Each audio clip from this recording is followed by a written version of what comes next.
Merriam City Council.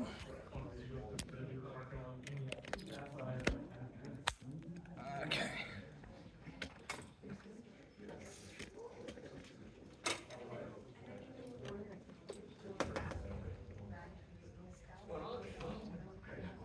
Let's-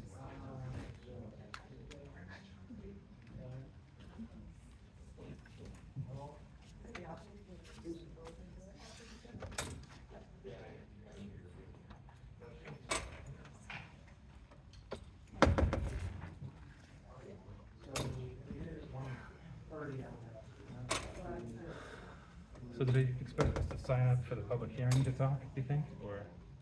I think you just come out, you know, we'll call for public comments before each agenda item. Well, I'm glad to see it's not the 10 p.m. agenda item as usual. Oh? It's the second. We're gonna do trash haulers first. We've got a couple words about that. Did I read that properly? It's gonna cost us $97,000 in a full-time employee to find out if it's worth it or not. No, that's just the administrative cost to manage. That's not the cost of the service itself. That's the cost to the. To find out how much it's gonna cost. I thought it was for the worker to manage it on an ongoing basis. Yeah. Wouldn't that be the trash hauler's job? I think if we're paying a trash hauler, they should be managing their own service, you know? Makes So, sense to me, but you know, that's just me. I'm kind of frugal. well, Yeah, so how much do you guys pay for trash? Gosh, that's a great question because it went up. I think 90. Okay, oh, that's pretty good. So ours is like 126 a quarter. oh my God. Using Yeah. waste management. No, we're not. We're getting like 15 a month. Yeah. The Timber Ridge. Right. Oh, so you get it through your HOA? Yeah. So everybody together Yeah. getting a single cheaper rate. Well, see, I'm not super happy about that. I would rather we have choice within Timber Ridge. But like, do you care if you get trash? Yeah, Or do you- there's a couple times I would love to have fired them. Well, sure, but like, But you don't pay it. really, as long as you get trash, you don't care who picks it up. You just call it. I don't care the name of the company, but I care Yeah. the accountability. Right. So when they do a shitty job, I can fire them. Yeah. But because we have the HOA, I can't. Right. And so I just have But if they to. do a shitty job, the HOA can fire them, and then they lose, what, like 100 customers, right? Yeah, but they don't do a shitty job to everyone at the same time. Okay. So it's like maybe 2 or 3 every year that have complaints. Is that, I think that's overhead, isn't it? Yeah. It's not your bill. So yes, you can you can click through the property tax of all of the adjacent cities who do it. And so like, I looked at or Fairway and Mission and Roland Park, and they all pay, all in, so the entire cost of whatever I as a resident have is like $193 or $220 a year. Yeah, a year, right? And it's just because the city has decided to pay, there are 10,000 of us, we can get a cheaper rate than if anybody individually calls. And like, I don't care who my trash is, I just want it picked up. It's cheaper when you eliminate competition. Well, it's not eliminating competition, it's getting all the competition at once, right? So they still get it. Yeah. Yeah, and then they just get a single bid for the entire city, right, every year, or every couple of years. I can't disagree that it may be more efficient to build a single account for the trash company. Yeah. But there's no accountability to the individual consumer. But there is, Only if I complain to the city, yeah, right? yeah, and so I'm sure in their contracts, right, they have penalties for if trash is missed, et cetera, right? And so that's what the accountability is, and then if they've, What about trash getting dumped on the street? I've never heard of that. I see that being a problem. every month in our Okay. neighborhood. Yeah. Well, you So- should probably take it up to your board. I do? Yeah. You know what they say? We're too tired, we can't deal with this. We've got a We're just gonna contract. keep, we've got a contract, we don't wanna change. So, that sucks. If I had an individual contract, I could change. Right, but if you had an individual contract, you don't know who's dropping the trash, right? You You've know got, which worker? well, which company? We have, well, like, you. I've it's watched your- them on my cameras. Yeah, so you do, because it's in your neighborhood and you have the one. Right, but They like, dropped my I personal. have 4 garbage trucks driving up and down my street every week, right? That's stupid. That's the city paying for wear and tear on the streets. That's four different garbage companies. We could save a lot of street wear if we just forbid cars, made everyone use public transportation. Well, cars don't really do anything. But there's a lot of accidents. Yeah, sure. I mean, a lot of accidents that happen because people are driving cars. Yeah, And no, of it course. would be a lot safer if we just forbid cars, we went to public transit. You know, maybe we could, if we wanted to have a personal vehicle, we could store it at like city limits. Well, I don't think anybody's really making that argument. Because it's too far, right? Well, It's much too far to go. To deny all use, all private use. What are you even on about? I'm talking about communal services, right? Yeah. If we all use a communal like Merriam bus, right? Sure, Let's say you sure, hired sure. some little minibus drivers. Right. And there was no more cars in there. It'd be like, So where? that's a deviation of the status quo, right? Again, like, I don't care who gets my trash. You can't replace your trash as long as the trash gets picked up. Well, we've had companies that have done a better job and Yeah. worse job, Yeah. that's for sure. Yeah. We live in the coldest town, making that turn and happens, Yeah, we have a cul-de-sac too. It doesn't, you have, you miss it, then it's nice. Sure, but like, again, you could save literally 60%. Some things are more important than money. Liberty and freedom are one of those things. That's so dumb. That's not liberty and freedom. That's just like, do you seriously care who, like, I that's not care about actual personal choice, choice. even if it costs me a little more, yeah. That's not actual choice though, because you're just still getting your trash. They're interchangeable goods. Yeah. Yeah, There's four of them. I Right. can quit one and go to another. sure, but the city could quit one and go to another. Yeah. Yeah. And the trash company is gonna be a lot more responsive if they're gonna use 1,000 contracts instead of one. Right, because if, so if I'm the trash company, I'm doing it that way. We prefer that you do, you don't have to. Right, I can either deal with it, or you can get a new trash company. But like, that's not gonna change the trash company's behavior, because they're gonna lose one customer. But if they do a bad job and the city changes, that's gonna change It's everything. gonna hurt them a lot worse if they lose a citywide contract. Exactly. I agree. Yeah. I agree. And I just, roping more of our lives through government. Do you think we should have like individualized like fire and police? No, because police have a monopoly with violence. You can't have a private company committing violence against people. Okay, sure. The trash doesn't involve violence. What about fire?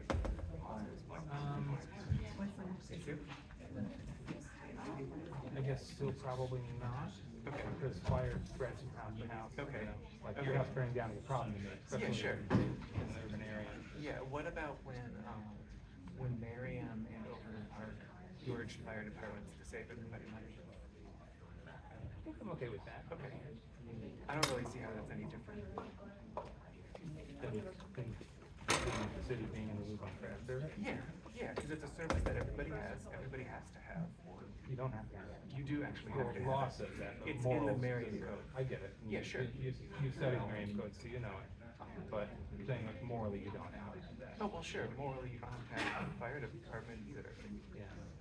And we all live in Merriam, though, it's Merriam's trying to do, what's right for us. In this case, it's, it could be saving everybody 60% on trash service.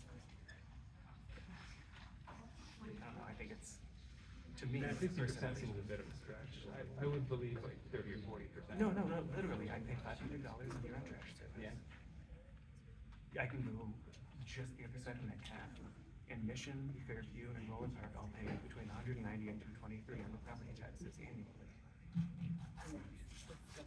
Yeah. Does it give the government more control over your trash service? And it's subsidized maybe by the government. No, I don't think it probably is, 'cause it's a lot.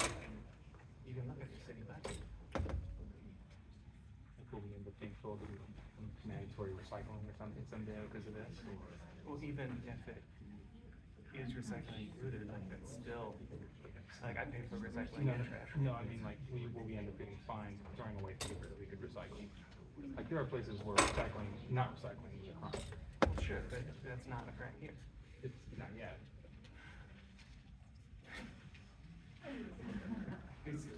You realize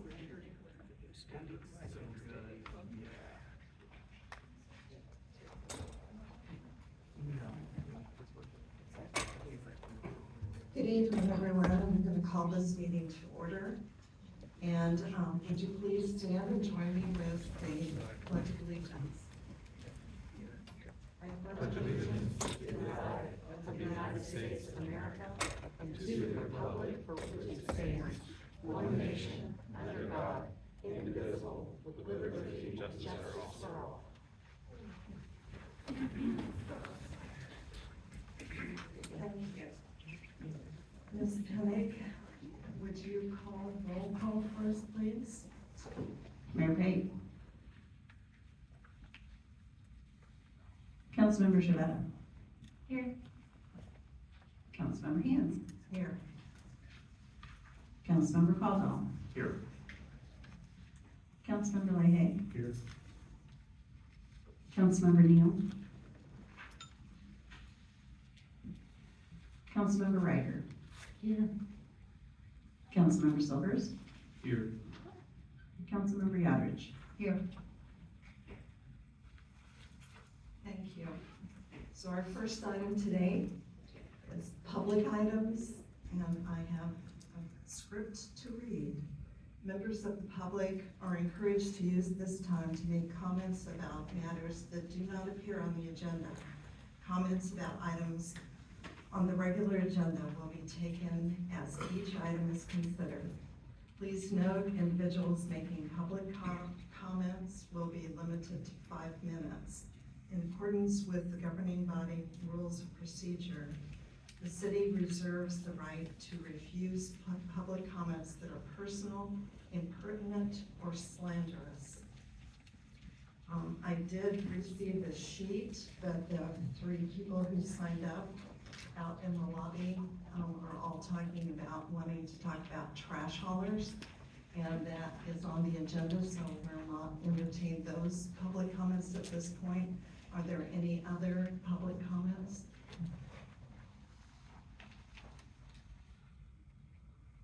Seeing no one stepping forward, we'll go forward. This is really echoing to me, so something is too loud. It doesn't sound echoey from here. Oh, lovely.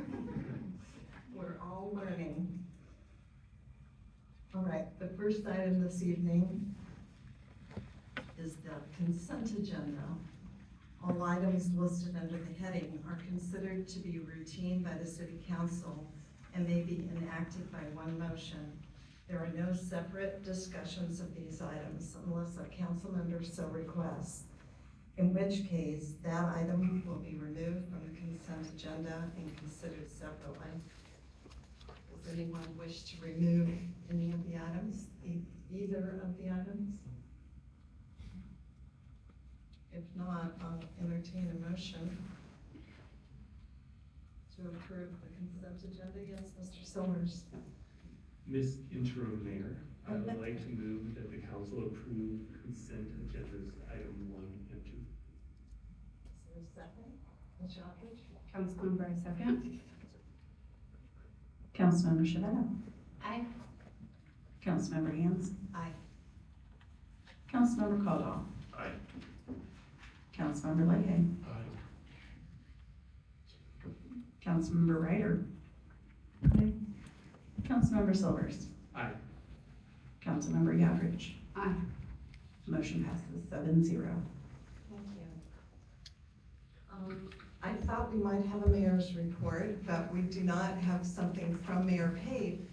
I do have a list of some of the things that I know governing body members have attended since the last meeting on August 12th. I'm not going to list every single name, but after I'm through, if you have additional items, please let me know that. Several of us went to City Hall Selfie Day, which was really a lovely event. There were a couple who attended concert in the courtyard. The Shawnee Mission School District Luncheon, several people, I believe, attended that. The agenda setting meeting included Ms. Yodridge, Mayor Pate, myself, and Mr. Engel. I had the privilege of attending the Inspiring Women in Public Administration Conference with several staff members, and it was the 50th anniversary of that event. It was very inspiring, actually. I also understand that Ms. Yodrich and Mr. Engel attended the KC 2026 World Cup briefing at Union Station, and I'm sure they're going to have a lot more information and opportunities for involvement for all of us. So that's what is on my list. Are there additional events that people represented us? Yes. I attended the first Citizens Academy meeting. Very good. Yes. I also attended a very important event. I went to the National Lemonade Day lemonade stand at the community center. Oh, It was wow. delicious. Anyone else? Well, thank you so much for connecting with the community and beyond the community.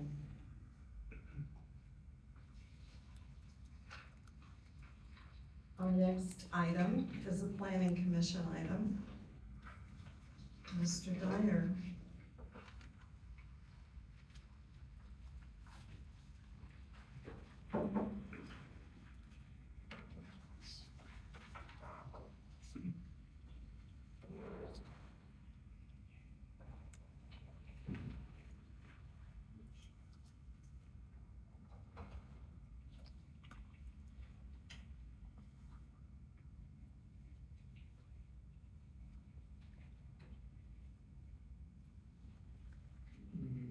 Council, Brian Dyer, Community Development Director, give me a second here to get this set up.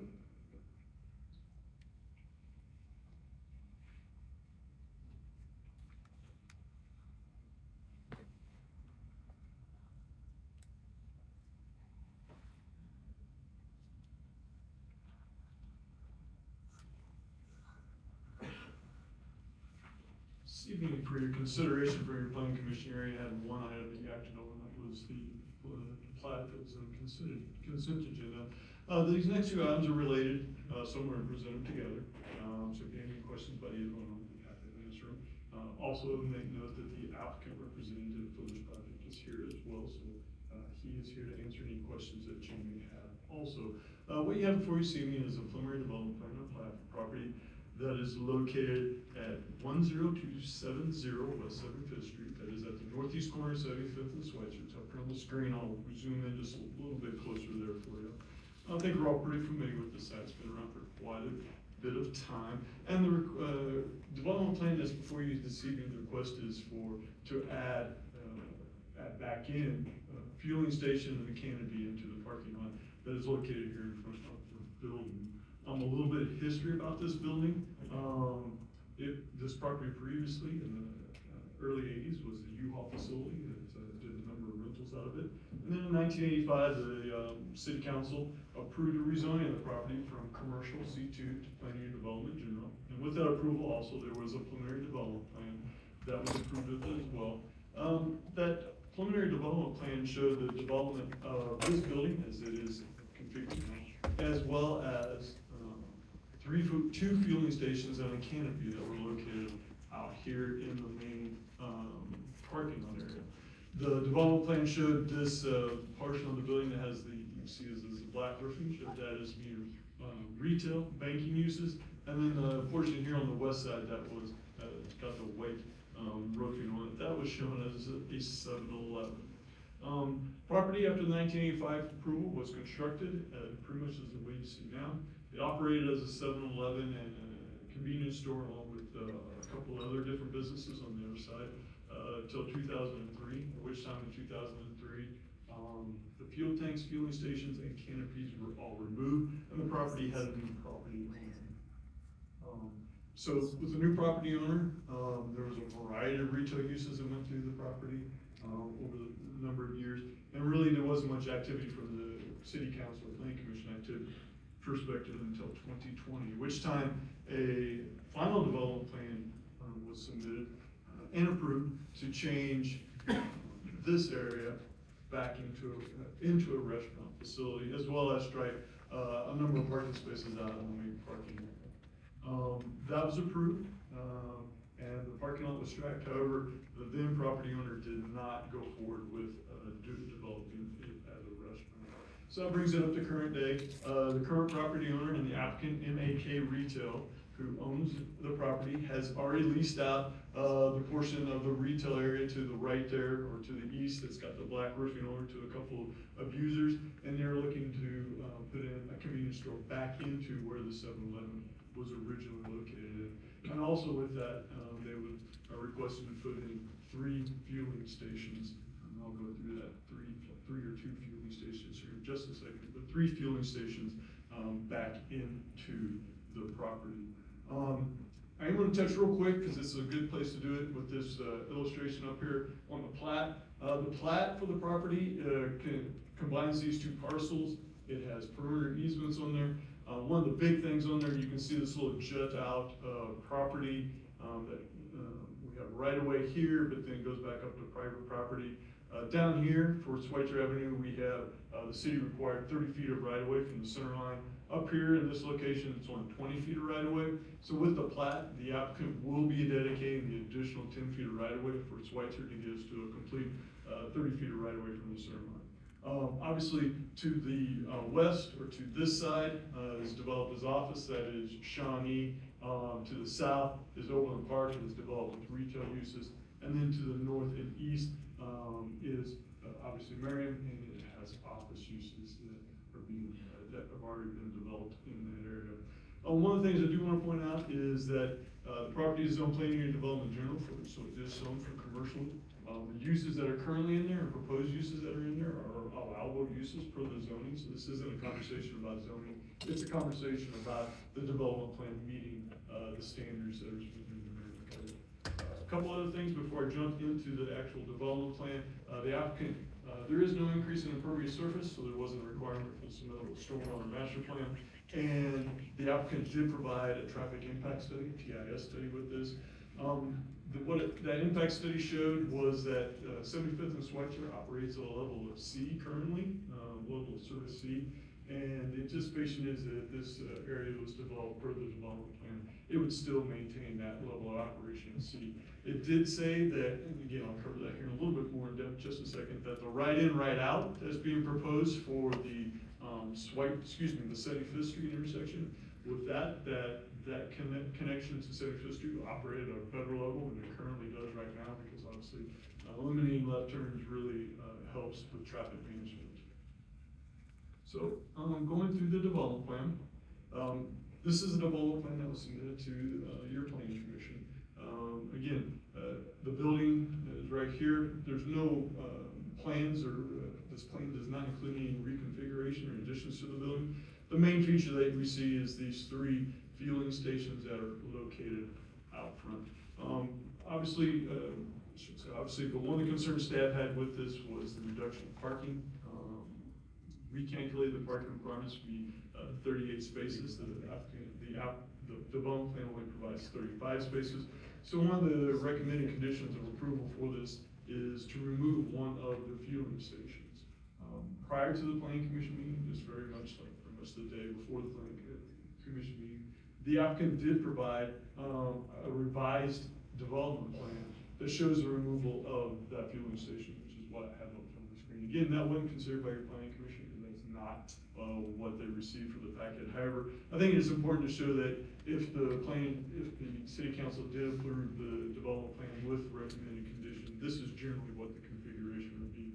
As you can see, it only has 2 fueling stations and a field of parking over here. To the east of it, this area right here is the actual tanks that will be in the ground tanks. So with that, I think it's important to know, 1, what the configuration would look like, and then 2, that the applicant does agree to, and has agreed to, reducing the number of fueling stations from 3 to 2. So a little bit more on the development plan. A couple of items to note. Again, here's the canopy structure that they're proposing to build in the parking lot area.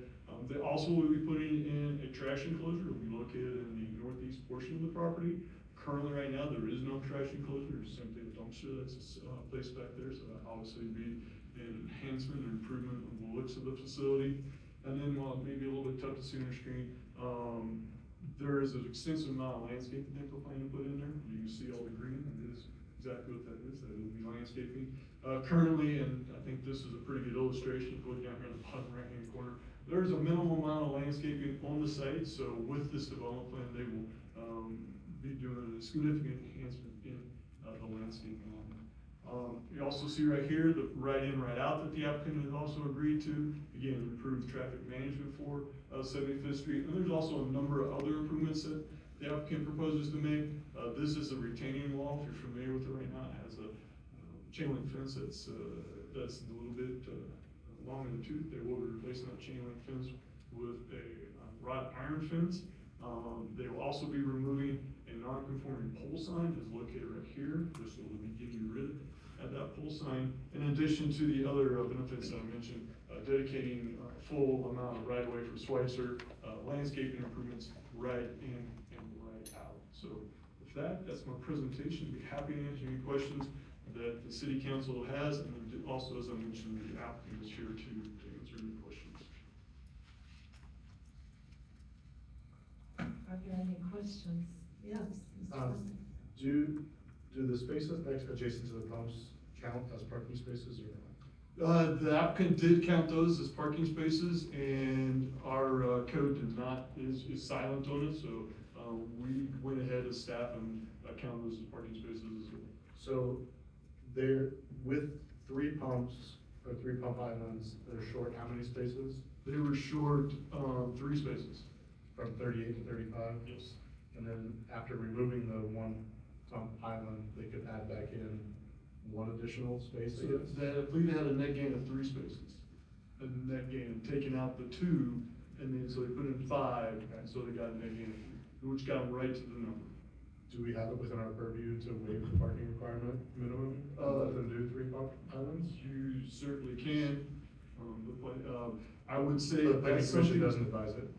Correct, that's what I was gonna say, if the city council wants to go that, I would recommend that, you send this back to your planning commission and have them review, the appropriateness of removing one of the, fueling stations, since that is, one of the staff conditions of approval, and is something that the planning commission approved. What's the enforcement mechanism on the ride-in? The ride-in, ride-out? So it is actually, because of, it'll be design, it's the design of it, essentially, is to, makes it much more difficult for someone to. Will there be a barrier in the median to keep There people is. from doing a Yes, left there is. turn? And actually, I can show you, a good example. This is one that is up on Kessler and 75th Street, so it's right in front of, the hospital, in front of the new, medical office building that's constructed there. And this is, generally the design of what those are. Again, as you can see, it forces traffic to make a right turn. On coming out? Yes, and But coming what out. about for going in? The one that is designed for we were looking at will have the same feature on this side as well. Again, it's one of the stipulations. The applicant does show it on the plans, however, the city engineer, one of the conditions that the city engineer asked for is to work with the city engineer for a design that, meets, engineering standards. Trying to get my head around someone coming from the west and trying to make a left turn. When will they know that they can't make that left turn? Well, it will be signed as no entry, no entry. Do not enter. But you're coming from the other direction. So Across. if you're east. Trying to get across all of those 3 lanes of traffic, and then you find out that there's a barrier there. So if you're eastbound, to turn in there, Yeah, you'll you're see, eastbound. you'll see a sign before you turn in. It's tough to see, but Okay. there's a sign that says do not enter. I'm just, As well as you can also see too, again, this also be striped as well. Yes, Ms. Ryder? So, to clarify, if someone eastbound wants to turn in there, they have to turn on Schweitzer Correct. beforehand. Correct. Mr. Silvers? I have a comment and a question. Isn't this intersection or this entry similar to what we put in at they put in at Grand Station? Grand Station is different because they have, it's a full meeting, this road does not have a full meeting. Thank you for clarifying that. My question has to do with the tanks, the gas tanks that are right beyond the right in, right out. Has there been consideration as to the possibility of traffic backup onto 75th Street if there is a fuel tank, tanker truck there filling that? Well, the tanker truck, as you can see, it does show the, turning radius was on there. The tanker truck, I would assume, would be pulling in, but it's not gonna be on top of the tanks. So it'll be probably, most likely, would be pulling in to try to occupy this area here. And it obviously, hopefully would give space for folks to moving to come, turning to get in. Thank you. And I have a question about all of the wonderful green trees, especially on 75th Street, but even on Schweitzer, and how, what kind of things those are gonna be and what line of sight guarantees we're gonna have. Right. So, they are all, should be under our 3-foot maximum height for turning, for a side triangle. And then also, particularly on 75th Street, the right in, right out makes it, makes the side vision triangle a little bit less, important. I don't want to say important, but a little bit less, of note, because, when you're turning, it's when you're making that left turn, looking back to the right, where sight vision starts to become, difficult. So if you're making a right turn, you have quite a bit of line of sight back to your left to see up the street. But, again, we will make sure that, it stays under the 3-foot, maximum, I should say. For me, there's a line of sight even if I'm turning east. I'm coming south on Schweitzer and turning east on 75th Street, because some of my friends and neighbors in that area don't always pay attention to the stoplights, so I have to be able to really see what's happening.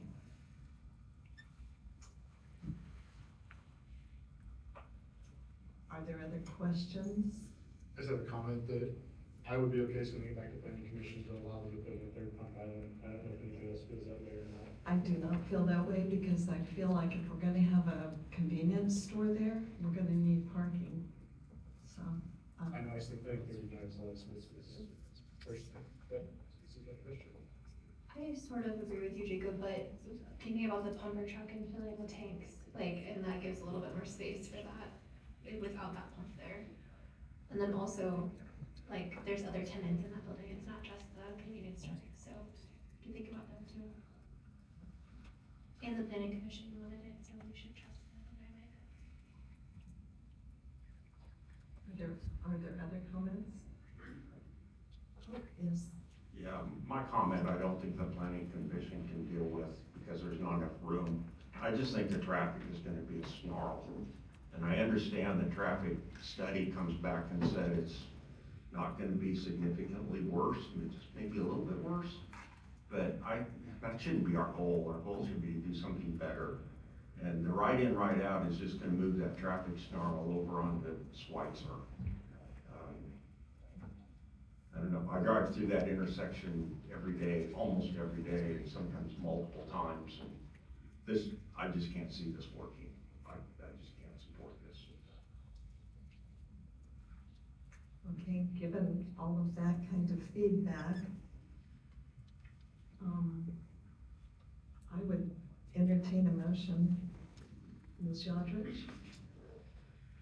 I move that the council concur with the recommendation of the planning commission and approve, with conditions, a preliminary development plan for Mac Retail Center in a PUDG district located at 10270 West 75th Street, and authorize the mayor to sign the effectuating ordinance. Is there a second? Yes, I should have. I second. Councilmember Gans, Aye.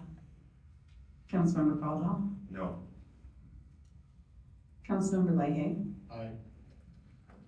Councilmember Ryder, Aye. Councilmember Silvers, Aye. Councilmember Yodrich, Aye. Councilmember Shavetta. Aye. Motion passes 6-1. Thank you. Mr. Dyer, did you want to cover the next item as well? Well, there was the plat, and like I said, it's very straightforward plat, gonna make those two parcels to one parcel and dedicate, the right of way, that we need for, Swetzer. If there are no questions, I entertain a motion. I move that the council accept the dedication of right-of-way and easements shown in the Schweitzer Park final plat. Is there a second? Yes, Mr. Ryder. I second that. Councilmember Caldwell. Aye. Councilmember Leahy. Aye.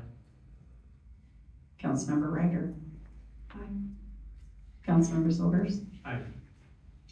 Councilmember Yodridge. Aye. Councilmember Shavetta. Aye. Councilmember Hans. Aye. Motion passes 7-0. Thank you. Okay, the next item, Ms. Gard is anticipating you calling her to the podium, where we're going to start talking about a resolution of intent. We are, good evening. There are a few things I wanted to talk about before we get this presentation started this evening. The first being, you're not gonna be making any decisions tonight. You're not being asked to make any decisions tonight. We are simply here to hear from the public, which I feel like we have quite a few people who'd like to speak tonight.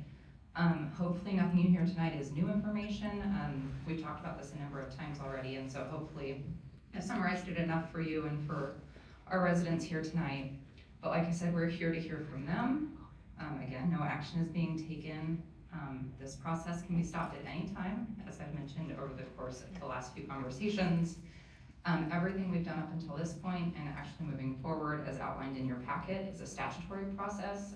We've reviewed that statute a number of times and interpreted it a number of times. I will say we are only the second community in Kansas to follow this statute. The statute was written in the late teens, and the only other community to follow it is the city of Lawrence for the recycling services. And so we believe that this is the best process to go to, and we have a lot of references with not only our city attorney helping us, but also the city of Lawrence, like I mentioned.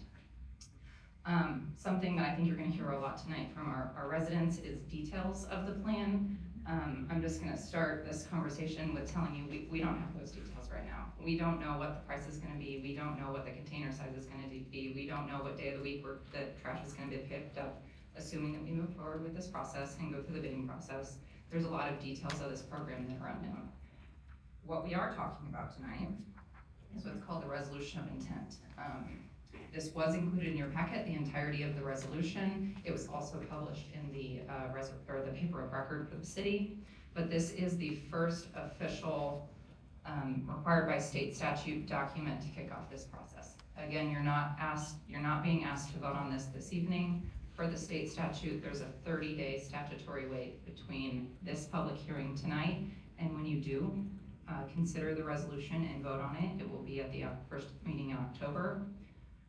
But we want to hear from the public. We want you to hear from the public all of the comments and all of the opinions that they have before you're asked to vote on that. So the resolution is from the statute officially the announcements of the city to consider organizing trash recycling and yard waste service. So if you do, which you don't have to, but if you do pass that resolution in October, that is our official announcement to everyone. Yes, we are proceeding with this process at this time. We are going to organize a plan. We'll talk about what that is here in a little bit, but this is essentially our official announcement, and it is the first step to kick off the process. Again, you'll consider that in October, but we are talking about it this evening. What it does is it provides notice to, and this is a quote from the statute, interested persons in the planning and establishment of the collection service. Not only does that mean it notices the public, but it also notices all of the registered trash haulers within the city of Merriam. It establishes the purposes and goals, which I will talk about here on the next slide. It also indicates the funding source for the program, which will most likely be, and again, this is not a decided topic, but it most likely will be a solid waste fee assessed on the resident's property tax bill if we move forward with this process. It also establishes where we're going to post our information for public engagement.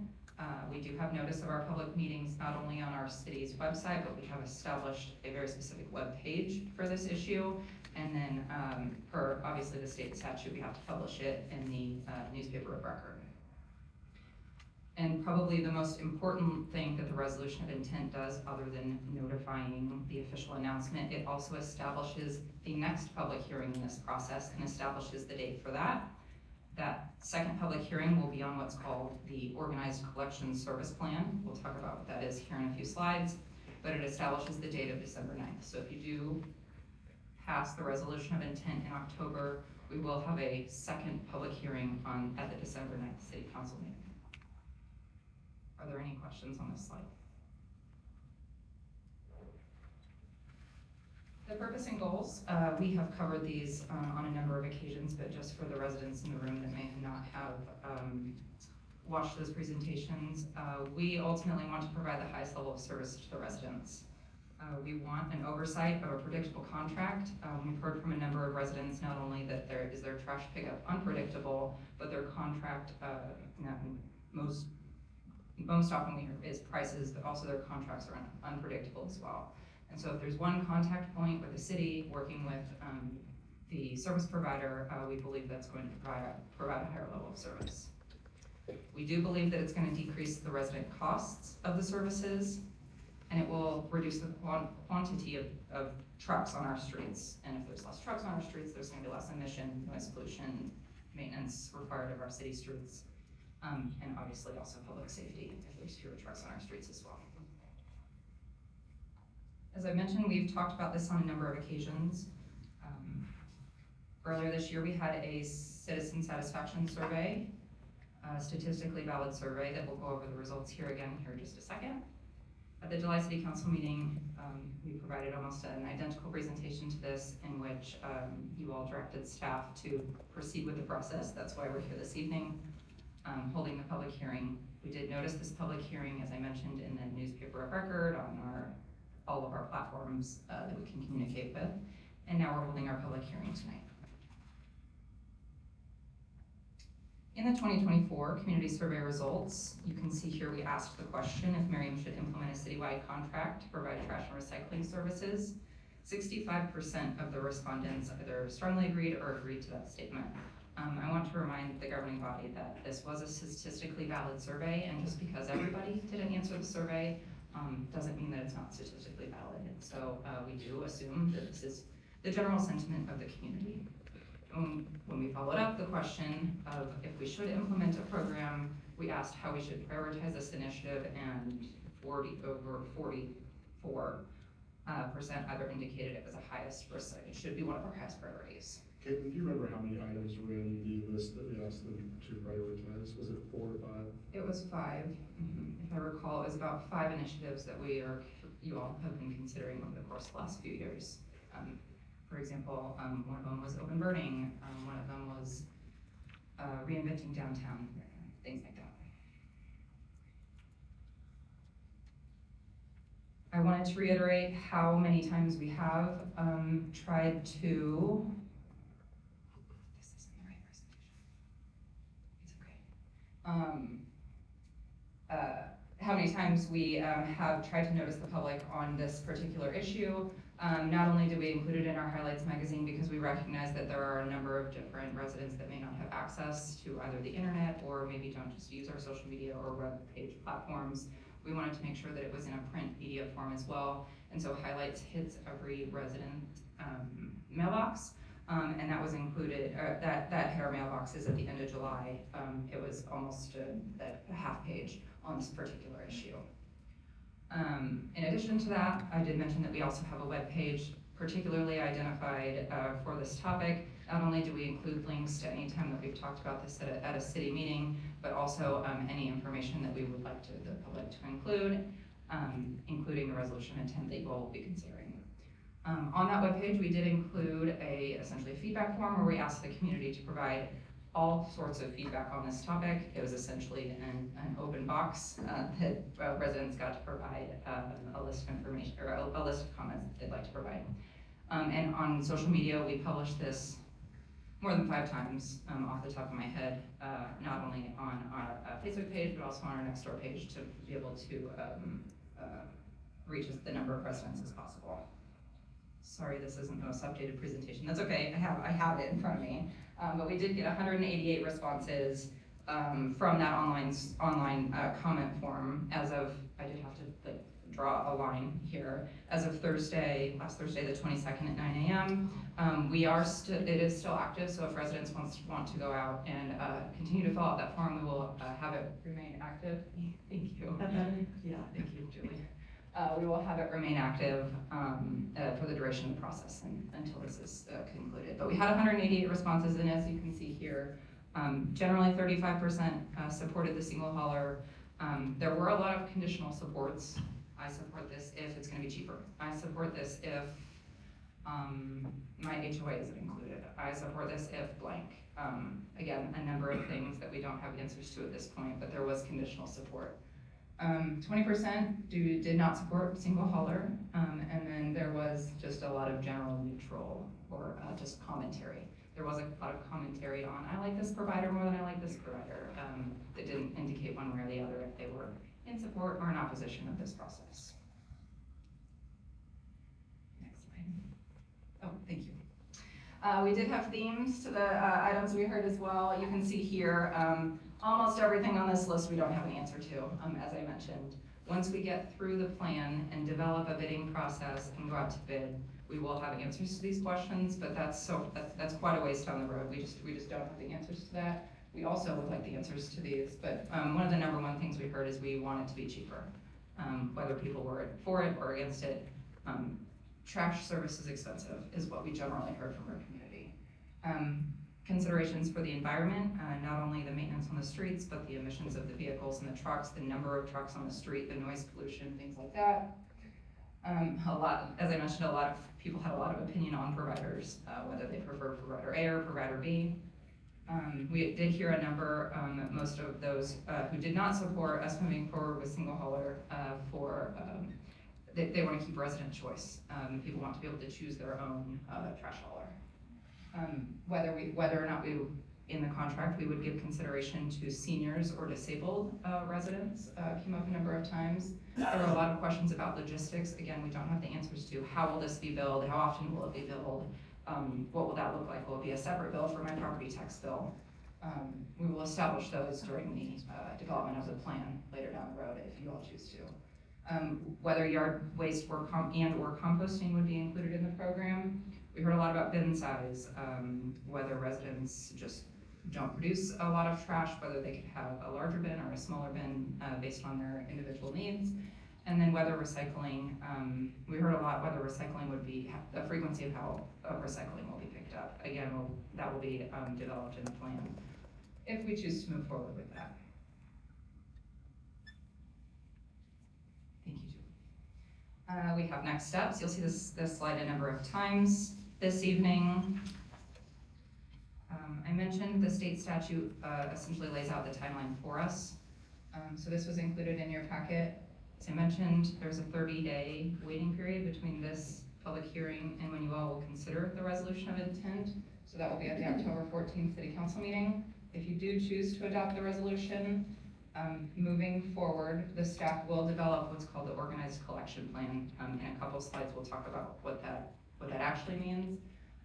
But staff would ultimately recommend that we have essentially a community committee to help us develop that plan, whether that be made up of just residents or whether that be made up of residents and council representatives. That will be up to you all. But we think that we want as much resident feedback and community feedback during this process as we can. After the development of that plan, as I mentioned at the December 9th City Council meeting, we'll have our second public hearing in this process, bring that plan back forward before you. If you adopt that plan, then we will essentially go out to bid. So even at the second public hearing, we won't have answers to the questions that I just told you. We'll have answers to some of them because they will be in the bidding documents, whether recycling is picked up weekly or bi-weekly is an example to that. We won't know the price. We won't know which hauler it's gonna be until after the bidding process is complete. So we'll know a little bit more information, but we won't know all the answers to all the questions that we're getting at that point. From then, we think it's gonna take a few months to go through the bidding process. Then in April-ish of next year, spring of next year, we'll bring forward the first and second readings of essentially the contract, the ordinance establishing the contract for solid waste service. Per state statute, if you all, at any point, you can cancel any of these conversations, but if you do move through this process and adopt the organized collection plan and the contract, once we go out to bid, there's an 18-month mandatory window by state statute, not only to work with the residents to get them off of their individual contracts, but if we choose to include HOAs or not, again, that's gonna be up to you all. 18-month window, so we will, if we are on this timeline, we will be officially single hauler by October of 2026. Okay, we talked about an organized collection plan is, it's essentially the development of the contract documents, of the RFP documents. We are not talking about this tonight, you are not voting on this anytime soon, but we've mentioned what an organized collection plan is, so I would be remiss if I didn't explain what that is to you. So again, if you all adopt the resolution of intent at the October meeting, we would develop this plan. Again, staff would recommend a community committee to assist us with that. A number of public meetings, outlining the process essentially for the RFP and the contract documents, which will include definition of whom service is given to, expectations for the collection. As I mentioned, we've heard about recycling, but other collection services as well. Container management. So at that point, we would then establish: are there multiple size options? Are there not multiple size options? What does that look like?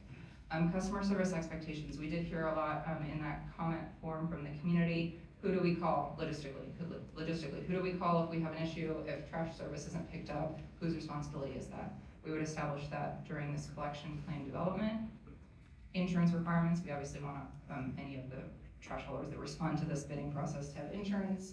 And then again, billing expectations. Like I mentioned, most likely it will be a solid waste fee assessed on the property tax bill. There are other scenarios, but this is the most common in the state of Kansas, and to be honest, it's gonna be the easiest on the city. With that, it also has an implementation timeline and any evaluation criteria we're gonna have with the bidding process. And then we will have to, in the plan, justify any program assessments that we're gonna do. So administrative fees or anything like that will be completely outlined in the collection plan before we go out to bid that you all are going to ultimately approve. So again, we're not voting on anything tonight. You're here to hear from the public. We want to hear all of the feedback that they have.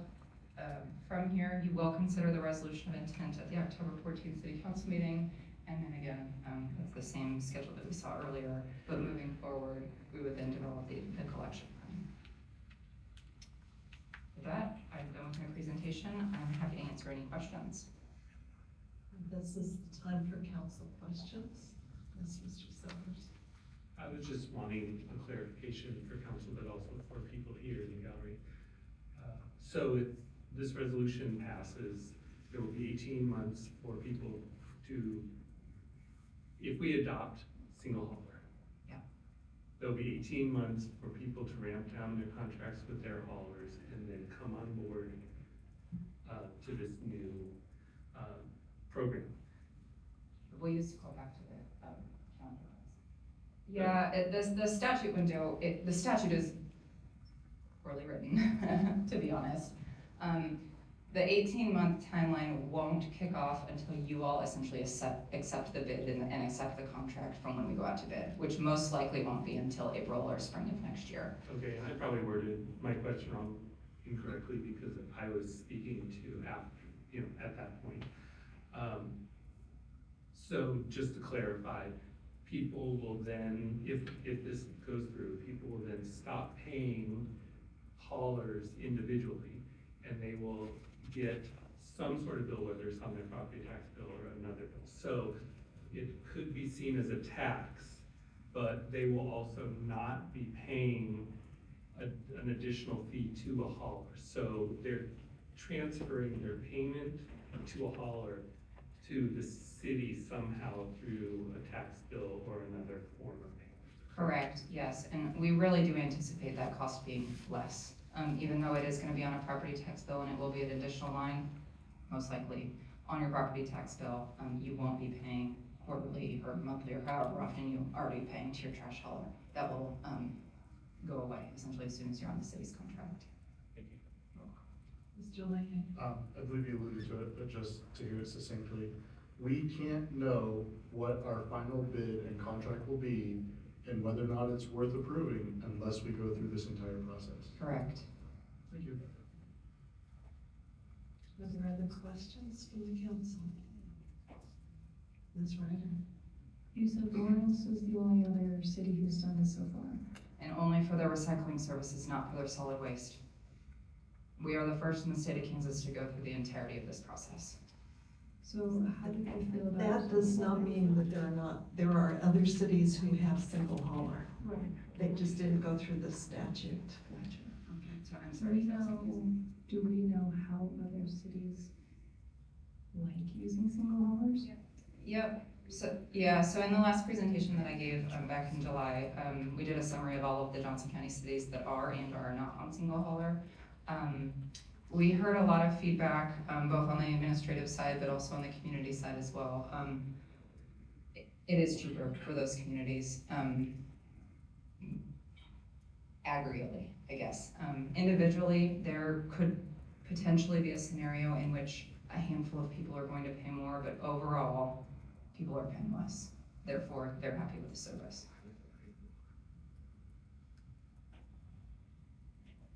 Are there other council, yes, Mr. Silver? Just to kind of add on to that, the reason why some people got higher bills, but most people are satisfied is if you speak to your neighbors, you might be paying an introductory low price, but your neighbors stayed with the same hauler for a long time and their price continuously went up, and so they could be as much as double what other people are paying, is that correct? There are hundreds of different reasons people pay different, just like your phone bill, I would assume. There's hundreds of different reasons that people pay different prices. Other council questions? Okay, given that, I am going to explain the rules that we're going to use for the public hearing. One is when you come to the podium, please state your name and address very clearly so that they can appear in the minutes properly. Each speaker will have up to 5 minutes to provide comment, and I'll attempt to give you a signal when your time is coming short. We're here to listen and gain input from all sides, so let's be sure that all who wish to speak have a chance to be heard. We value all feedback, and we have seen a lot of feedback already. We want to keep the meeting efficient and to be respectful of each other's time, so please summarize your points if they've already been addressed by others. I'm going to reiterate. I'm going to say this as many times as Ms. Gard already has. No action is being taken on the resolution of intent this evening. So if you have additional comments after the meeting, please feel free to fill out our online form, and we'll review all input very carefully. With that, I open the public hearing at this time for formal feedback on the resolution of intent to organize waste collection services. And we have 3 people sign in, so I'm gonna call those people first, and then after that we'll have you raise your hands. First to the podium is Janet Sperry.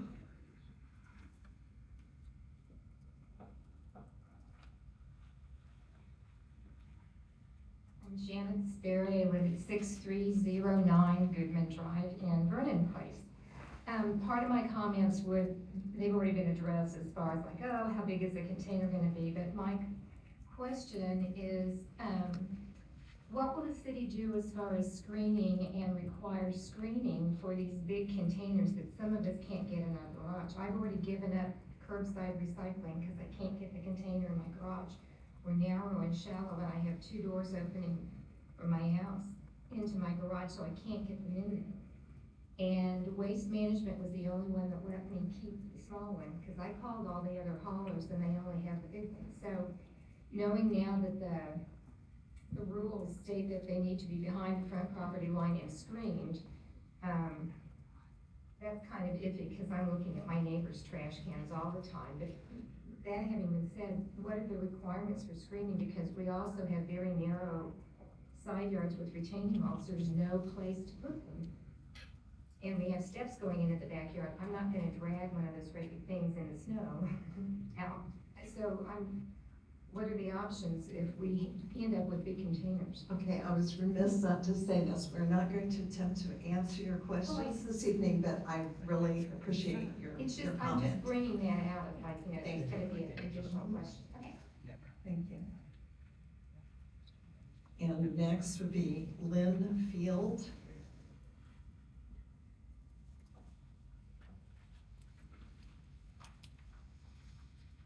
Linfield, 6400 Hadley, also in Vernon Place. And, without any, I think it's a brilliant idea to combine them. We've kind of gone through different,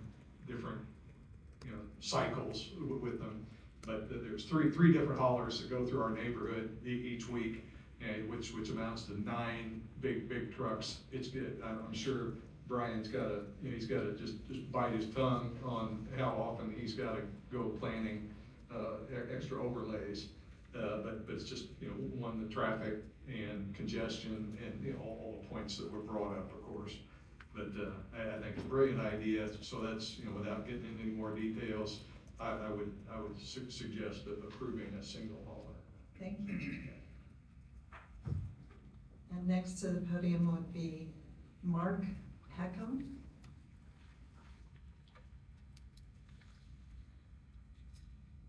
Mark Peckham, 6600 Antioch Road.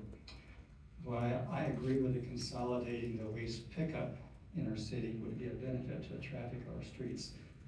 I'd like to point to a couple of thoughts as to why a single carrier may not be in the best interest.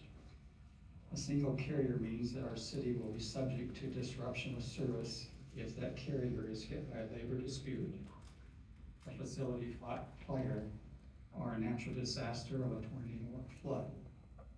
A single carrier would mean that smaller companies will not be in the running to bid for a citywide contract. A single carrier might cause a smaller company to rescind all of its private residential contracts in order to bid on this single large contract.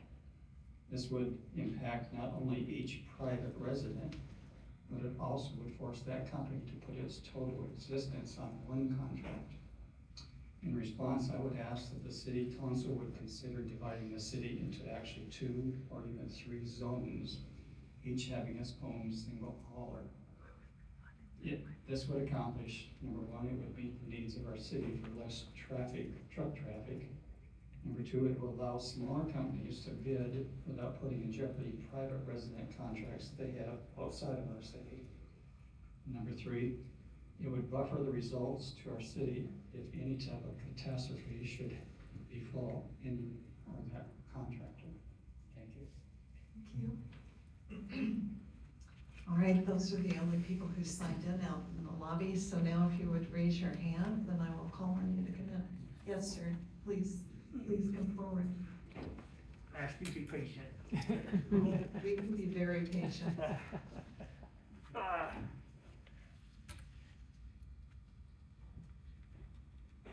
Seats were made for people with eating disorders or something. I'm not a fan anymore.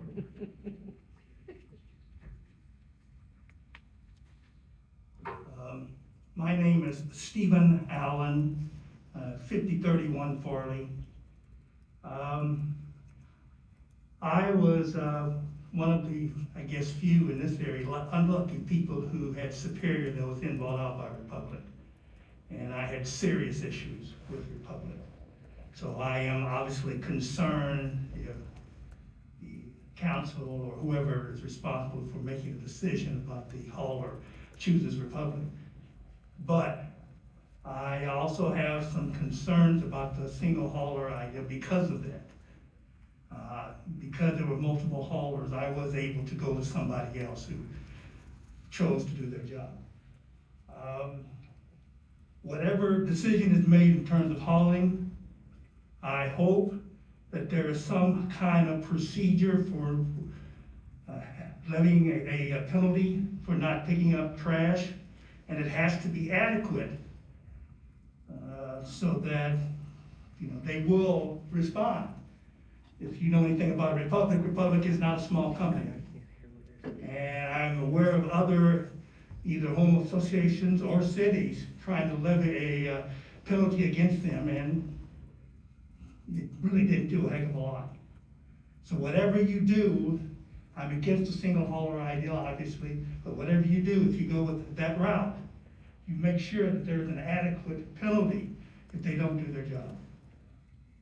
Thank you. Thank you. So who would like to be next? Yes, sir.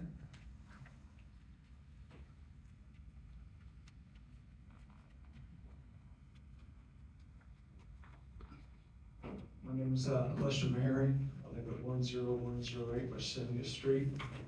My comments dovetail into what was it, Steve Allen? Stephen.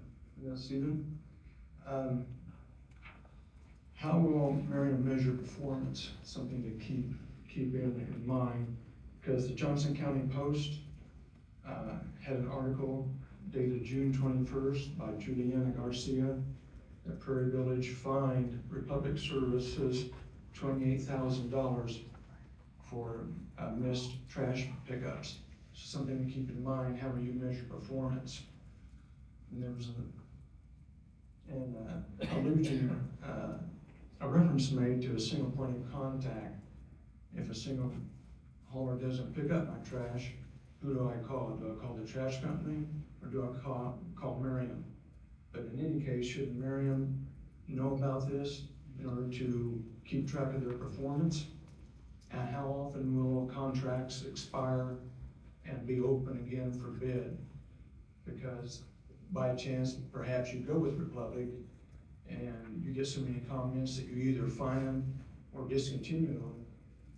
How often are you going to allow other companies to come in and bid for your services? And I have some other questions here, but I think that the prior presentation has everything open, so we'll see. My concerns echoes the prior gentleman's comments. Thank you. And who else would like to speak? Yes, sir.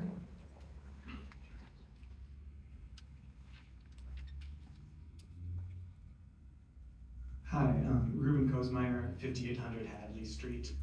I'm just gonna say that I'm in favor of the single hauler trash service, and I encourage everyone who opposes it to take a look at their, quarterly statements, see what you're paying, and then look at the property tax bills of some of the nearby cities and see what they're paying.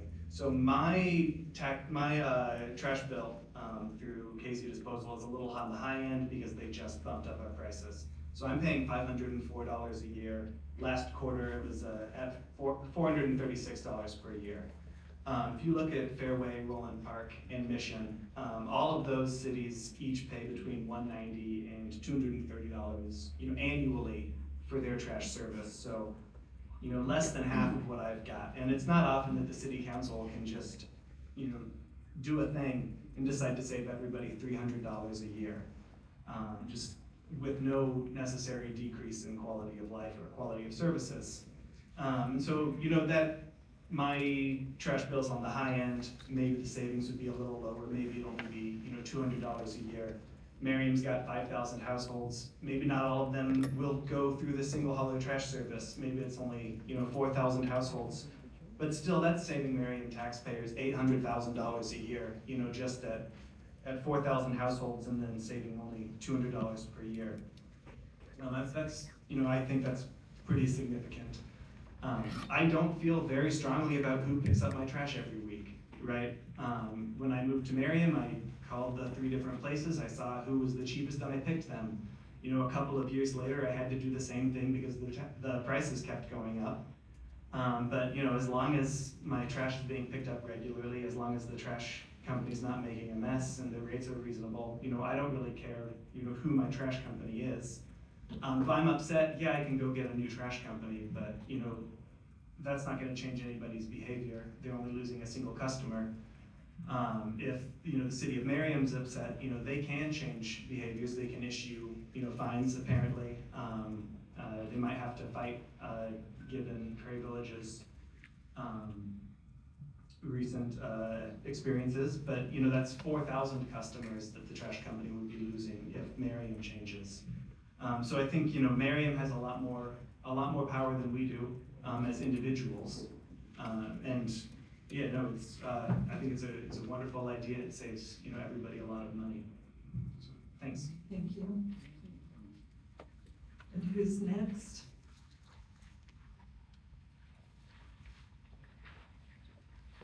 Yes, ma'am.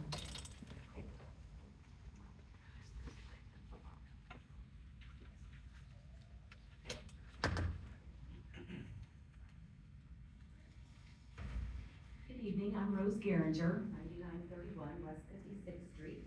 And gentleman's comments gave me another question. Is this going to be required or will it be optional? Will it be required or will it be optional for residents? And how about commercial properties? Those are good questions that I hope get answered in the course of the discussions with the city staff and the council.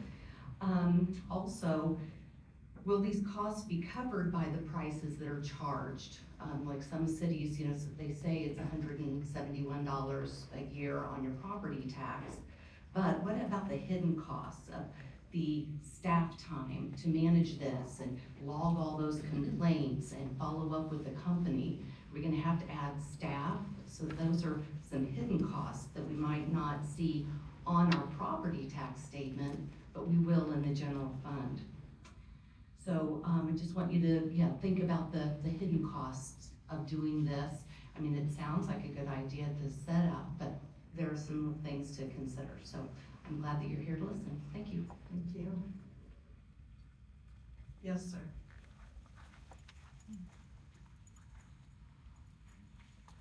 Billy Crone, 6633 West Street. Even staff noted that Merriam's single hauler project was socialist, and that has eliminated free market from trash haulers in Merriam. That was on the agenda in this room. It was on the projector just about a month ago. I don't want socialized trash service any more than I want socialized healthcare. It's much easier to give up freedom than it is to get it back. I don't want to find out 2 years from now that you want to change your trash service, change up the contract, how it works, reducing services or limiting how much you can throw away, maybe even forcing people to recycle. I don't want government meddling in trash service. I want less government, less taxes, even if those taxes go to offset some money. I'll note, on top of the money, that $95,000 a year cost I found in the budget for next year, the draft, for managing this contract. So it seems like it's taken for granted that it's already gonna get approved and that it's gonna cost that $95,000 a year in staff costs. Who's gonna pay for that? All of us. There's more to the equation than dollar signs though. Freedom of choice is a valuable American freedom itself. The only way I would support Merriam's single hauler is if residents could opt out with no punishment from the city. Save our freedom. Only the free market can adequately address the needs of Merriam residents, as you heard this evening. We had some examples. And making the whole city dependent on one hauler exposes us to disruption if that company has issues. So please say no to single hauler. Thank you. Thank you. Are there others who would like to speak this evening? Yes, ma'am.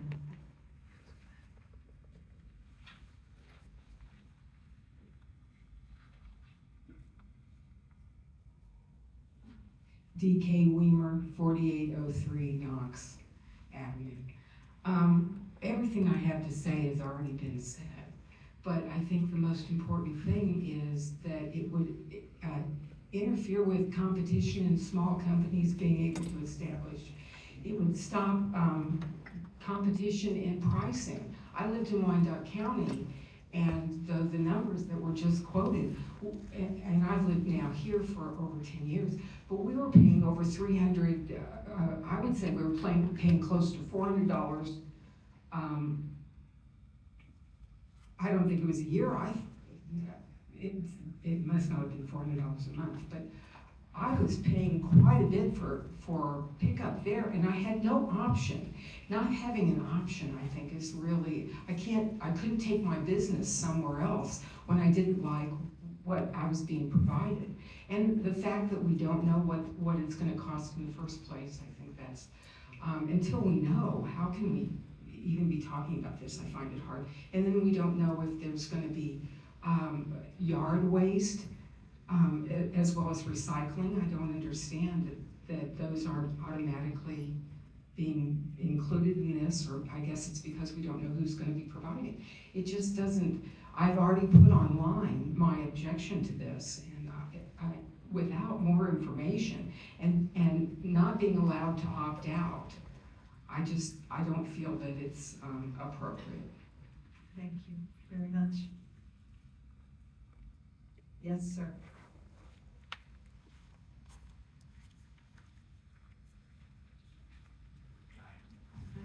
My name's Jim Sniker. I'm at 6423 Hadley in Merriam Place.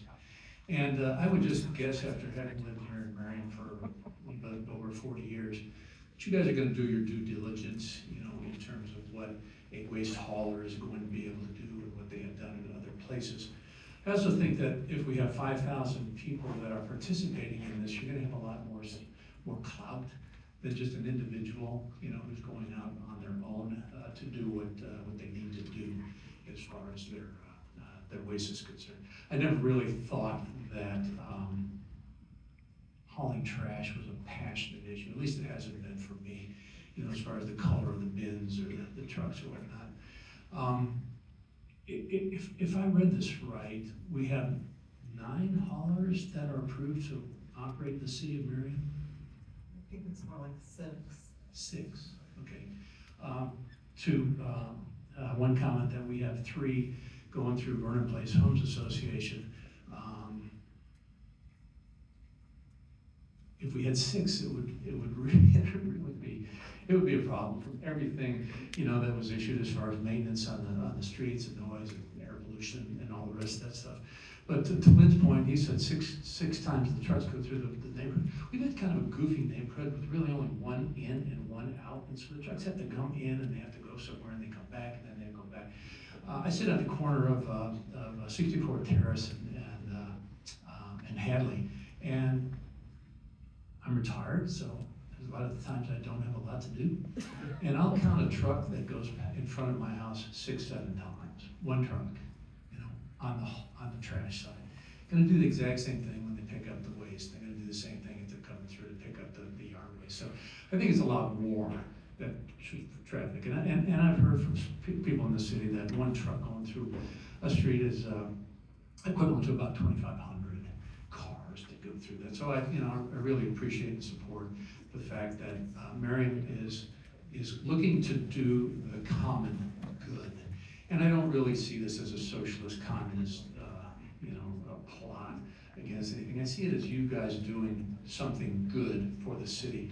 It would be equivalent to having an issue with snow removal or the big trash pickup.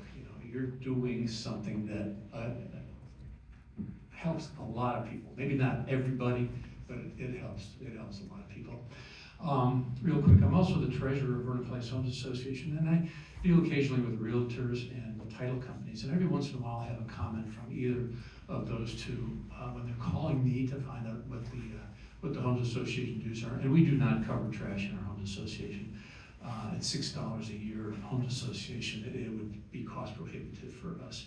But they do occasionally ask me about whether we have single hauler or whether we have multiple haulers coming into the neighborhood. And I get the feeling that they have had that question from people that are dealing with them for a mortgage or to buy a house, and that a single hauler is a more attractive option for someone who's looking down the streets. We have potentially up to 5 days a week with haulers going through, and I would certainly support everything that the city could do to make that a single hauler. So, thank you. Thank you. Are there others who would like to speak?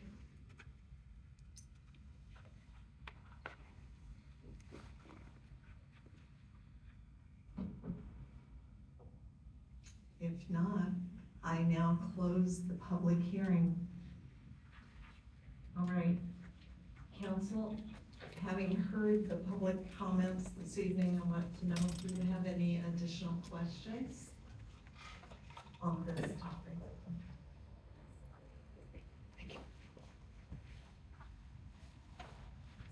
Okay, so hearing none, I'm just gonna restate that we encourage people to continue to provide public comments through the website. There's a form, through social media, through emails, through phone calls if you have to, for staff. All of your comments get sent to your individual, all of the council members. So we will see all of them.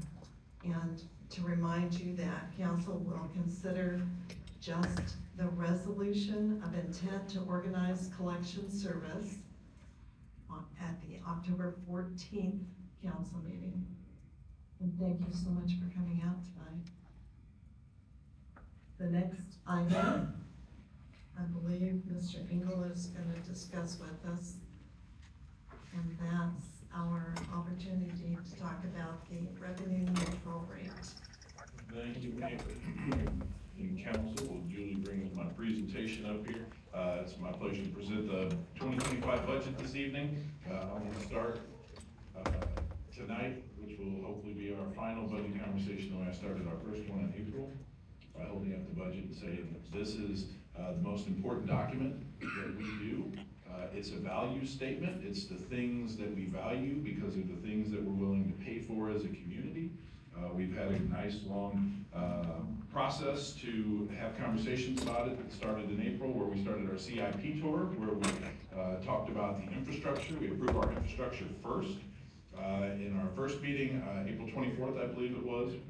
I think that's very, very important because it recognizes that that in the priority of things, taking care of our infrastructures first, and then we build the budget around what's left, as opposed to many of our neighboring communities which do it the other way around. They take all of their priorities and then they say whatever's left, let's throw it towards the streets. And I think when we drive into some of our neighboring communities, we can tell which ones don't have a whole lot left after they do all their other priorities. So I applaud you on that process. The budget, I'm going to cover at a high level. When we get to the budget, the first piece will be the revenue neutral rate. I want to make sure that I point out that we had a document that we uploaded on Thursday night that was only up for about 2 hours that we had to pull down because it had a different draft that was in there. We were able to get the final draft in there Friday morning. And so the draft that's been online since Friday morning is the correct draft. Apologize to anybody that was able to get a hold of the other version of that. But that being said, we'll jump into the revenue neutral rate. Revenue, can I see it up here? Somehow. The revenue neutral rate is the rate that the government levies the exact same amount of taxes as they did last year for next year.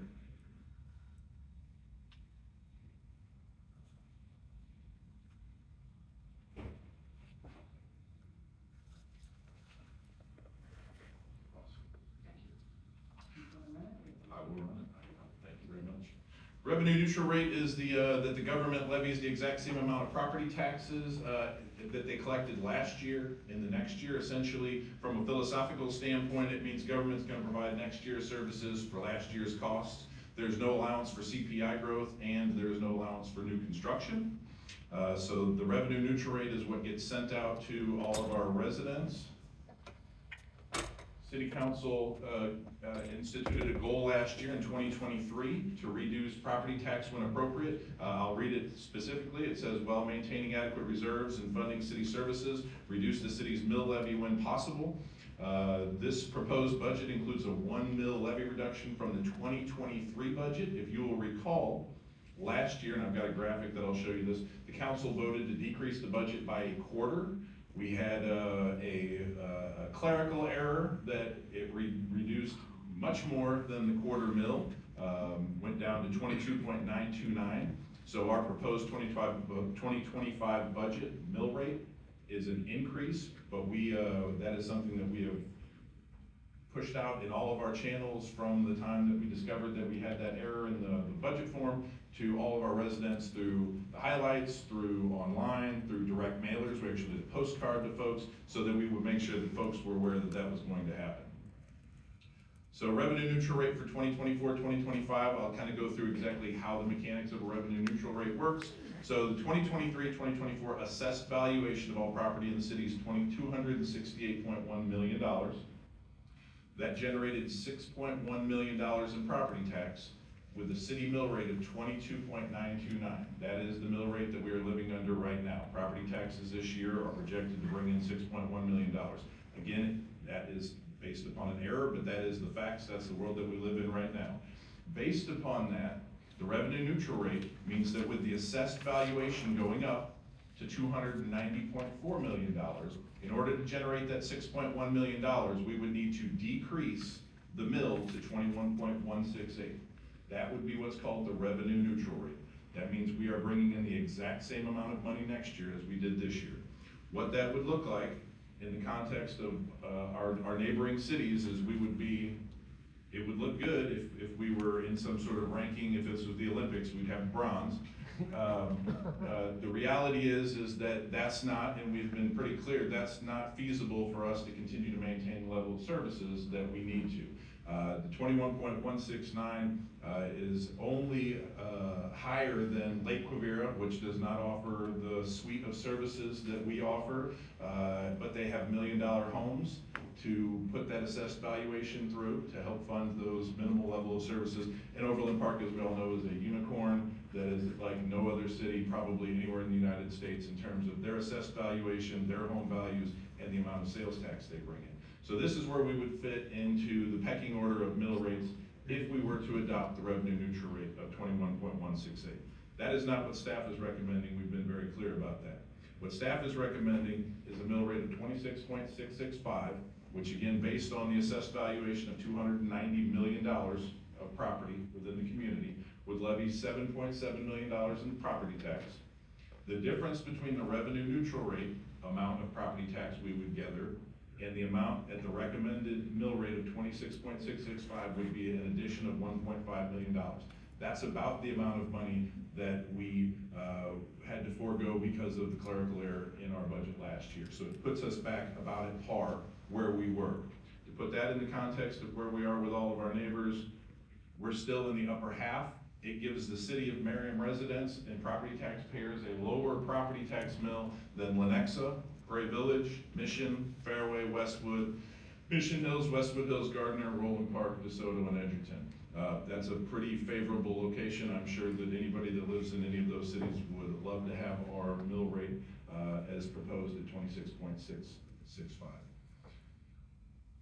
To put it in the context of the last 15 years, actually I think it's the last 17 years, about the last 15 years, for 13 years, we held the mill levy rate steady in our community. It was 27.5, about 27. It varies a little bit from year to year depending on the amount of revenue and how many people actually pay their taxes.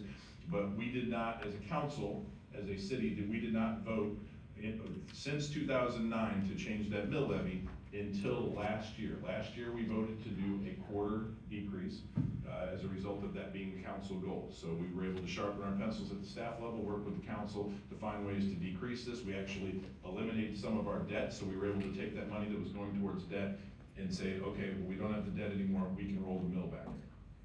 We rolled it back a little bit more than we intended, as you can see by our chart, but when we told the residents what we were going to do, that we were going to need to bring it back up, we really took the opportunity to say, let's see where we can reset this mill rate at an appropriate place. We're not going to take this back up to 27.665 if it doesn't need to be at 27.665. We were able to build a budget that maintains our balances, maintains our level of service at 26.665, which is a 1 mil decrease from where it was. Now you're probably not going to be able to see this, but this is the budget form that was in the paper. It has our budget authority in there. It has, if you can see, maybe you can see on our budget form here that the revenue rate is 21.168, we're recommending 26.665, bringing in $7.7 million in property tax for the recommended budget in 2025. So the revenue neutral rate, before I turn this over to the council president, and answer any questions, or she opens up the public hearing, the point of this particular piece of the agenda, this public hearing, and the motion that will be requested at the end of it, is do we want to maintain the revenue neutral rate of 21.168, or do we not? It's not necessarily to say, hey, we want it to be, if we want it to be anything more than 21.168, I would suggest that you approve this, because the next conversation will be about the budget. But, so, if we want it to be 21.168, we would want to reject the motion, if that makes sense. I'm happy to answer any questions before we open up the public hearing. I have one question that if you could talk briefly about how the budget is built to anticipate future expenses that we may need to incur, that there are chances that we might not have to incur those expenses. For example, somebody to administer single hauler trash. Sure. Or other line items. I actually have that as part of my next presentation, if that'll wait, but I'm happy to answer it right now if you'd like. Waiting's fine. Okay. In short, in general terms, there are times where we stick things in the budget where we are very clear with the public, we are very clear with the council that this is something that, because we build budgets 18 months in advance, sometimes we don't know if we're going to need something, we want to be prepared for it. We are very clear when those things are put in the budget that, hey, we would have to come back to the council. This is not something that we can just divert to some other purpose. So if we don't need it, we won't buy it, we won't fund it, we won't hire whoever it is, whatever it is. So in general terms, that is the rules that we follow. But it's just, it would be, we would not be, in my opinion, doing our job if we were not thinking ahead and trying to be prepared. Did that generally answer your question? Yeah, sorry for jumping ahead, because this is revenue neutral, but before we get Happy to answer the question. Happy to answer any other questions about the revenue neutral rate before you open up the public hearing. Right. If there are no other questions, and again, before I open the public hearing, I want to be sure everyone knows about stating your names if they're coming to the podium to speak, names and addresses, and that we have a 5-minute limit. All the other rules as well. Okay, given that, I open the public hearing on our consideration of exceeding the revenue neutral rate. Is there anyone who'd like to speak? Yes, sir.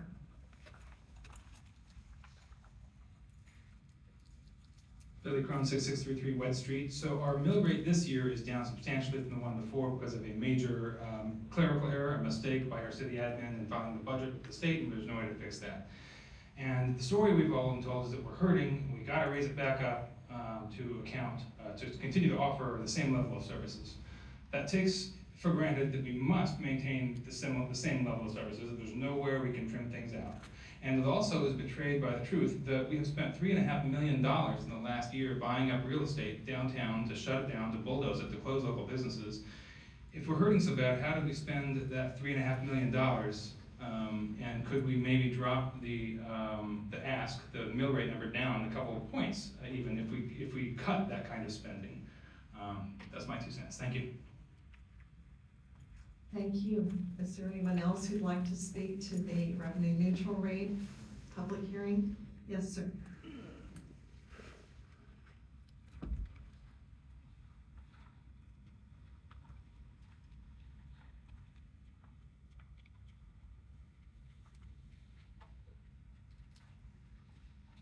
Name is Stephen Allen, 5031 Farley.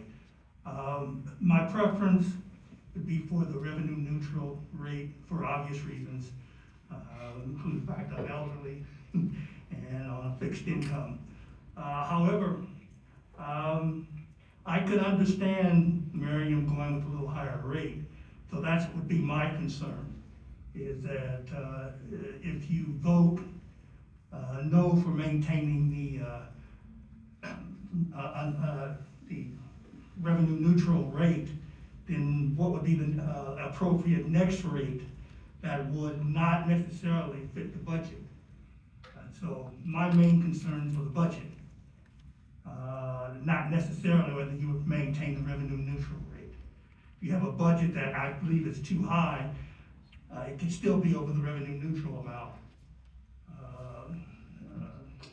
So anyway, to make a long story short, I would obviously prefer revenue neutral, but I can accept a little higher rate if the budget is properly maintained. Thank you. Thank you. Is there anyone else who would like to speak? Yes.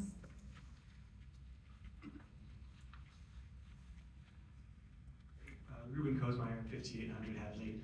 Chris, I've got a question about the change in mill rate and how that affects, like my property taxes that I'm paying annually for an average home. If it's the 21 that it's at now, or 26 and a half, or 27 and a half.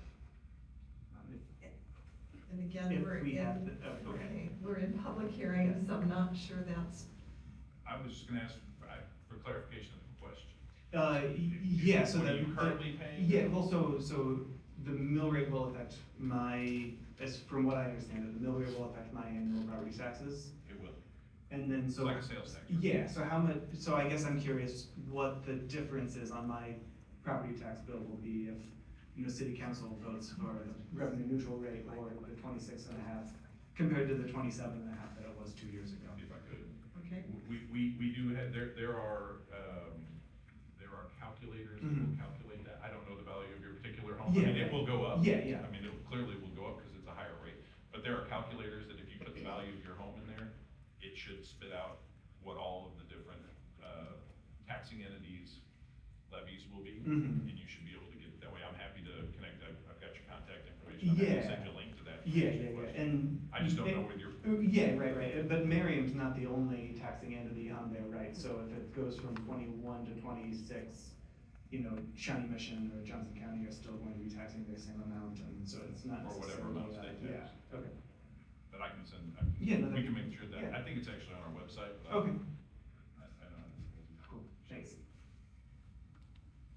Is there anyone else who would like to speak to the revenue neutral rate? Yes, ma'am.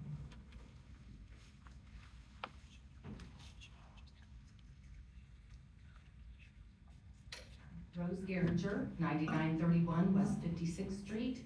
I would like to commend the city staff for maintaining excellent services this year after the big oops. We lost $1.5 million. I didn't see it. So good job on maintaining the services that we've come to know and love, living here for 25 years.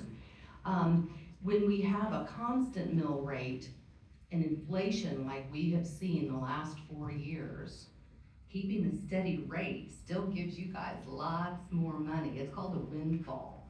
So just telling people that we're gonna keep the rate level is, their taxes are still gonna go up because our property values have inflated so much because the government in Washington prints so much money. So we have more dollars chasing fewer goods. It's just the way that economies work.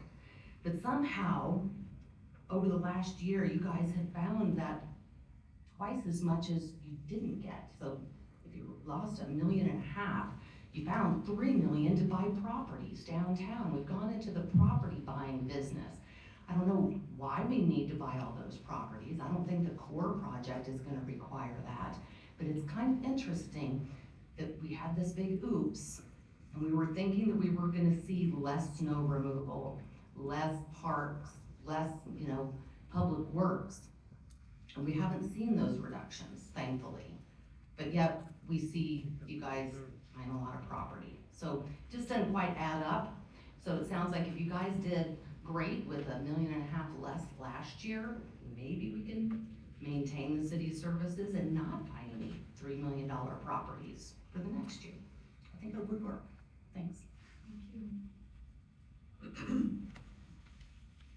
Is there anyone else who would like to speak to this issue? Given that, I close the public hearing and ask council members, are there things that you've heard in the public hearing that you would like to have further information on?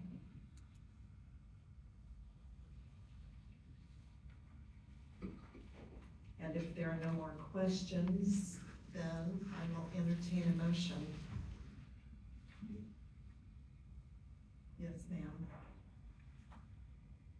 Excuse me. I move that the council approve a resolution to exceed the revenue neutral rate. And a second, yes. Councilmember Lighthagen. Aye. Councilmember Ryder. Aye. Councilmember Silvers. Aye. Councilmember Yadrich. Aye. Councilmember Shavetta. Aye. Councilmember Hans. Aye. Councilmember Caldwell. Aye. Motion passes 7-0. Thank you. Mr. Engel, the budget. Thank you, ma'am. This is the second portion of our public hearing tonight. This is the actual approval of the 2025 budget. I'm going to cover it at a high fund level with some call outs on several funds, the general fund, the equipment reserve, just to talk about some of the things that are in there. And then I'm happy to answer any questions if anyone has a question as we go, feel free to jump in, or I'm happy to answer them at the end if you have any. So these are our budgeted funds. Our first is our general fund. Our general fund is our operating budget. That is the largest fund that we have in terms of operating. So our 2025 proposed budget is $12.3 million for personal services, $7.4 million for contractual services, commodities are $1 million, health and welfare is $838,000 for a total operating budget of $21.6 million. We do have $5.5 million in transfers that we transfer out of the general fund. The majority of those go into CIP to fund CIP projects, although some of those will go into the equipment reserve to buy our larger trucks the larger equipment that we need to facilitate operations every year, and I'll call that out here in a second. So the total general fund uses are $27.2 million for your general fund. A couple of the highlights within the general fund: all current services are funded. All of our services, as was mentioned earlier, in terms of our resident survey, are well regarded. We will have a special presentation that we have received from ETC in terms of our ratings. If you remember last time we did this, we received a very heavy trophy. We have another one of those to present to the council for how highly we rated in all of our services. But all of our current services are funded. There's some funding provided for our 75th anniversary is next year, so there's $50,000 in there. We don't have a whole lot of details about that. If you're wondering what we're going to do, we're just now starting to gear up for it. Public Works, fire, and police equipment is in our equipment reserve. All current community grants are funded, as well as, if you'll remember last time, we added $8,300 for the homeless support center. That would be an example of something that if it doesn't happen, we would spend it, but we are encumbering that within the budget. A few other things from a personnel standpoint within the budget: we've got 3% salary increases with a 2% pool for merit or market adjustments. It's been 3 years for a salary survey, so we're already getting behind on police salaries. We're already getting behind on public works salaries. So we have a commitment from, the council has a commitment to make sure that we're being competitive within Northeast Johnson County. So we're gonna do another salary survey. We've got a new position to coordinate the single hauler program. We are placing that in the budget. If single hauler does not pass, because we won't know until the budget is approved, we will not hire that person. That person is being hired only if we have single hauler program. And then there's an estimate that we're gonna end up with a 12% increase on health insurance. We hope that it's closer to 9 or 10, but we're budgeting 12 because that's unfortunately about where it's been the last couple of years. Bonded interest fund, this is our debt service fund. We've got $3 million in resources coming into that account. Our debt service is $2.6 million next year. The most exciting thing about this is that after this budget, 25, we've got 2 more years of debt service. We're gonna pay in 26, we're gonna pay in 27. The city will be debt free. That community center will be paid off within 10 years. That's fantastic. We will slap high fives and we will celebrate, because that is very rare that communities are able to do that. But we have 2 more years after this next year for interest payments. Bonded interest, I'm sorry. Transient guest tax, that's our bed tax. That funds our Visitors Bureau activities. It does not come in through property tax, it goes through bed tax. It also funds attractions, so there are events that Park and Rec put on. That is what you see in your health and welfare line down there. So we've got $1.1 million in revenue that we project, or at least in resources. Personnel is about $400,000, contractual commodities $175,000. The health and welfare is $130,000 for total expenditures of $700,000 in our transient guest tax. Again, that is completely out of our med tax. Equipment Reserve Fund, again, these are the tools that our folks need to do the great work that they do out on the street most of the time, although there are some internal things like IT and furniture that exist in this. We've got Equipment Reserve Fund resources at $2.7 million. That includes a $1.5 million transfer in to fund that. So capital equipment that we're looking to purchase in the projected 25 budget is $1.6 million worth of equipment. Some of that equipment is 2 dump trucks and dump beds to replace a couple 16-year-old trucks. That's $540,000. You see we've got a triple axle trailer in there that's replacing one that's quite old.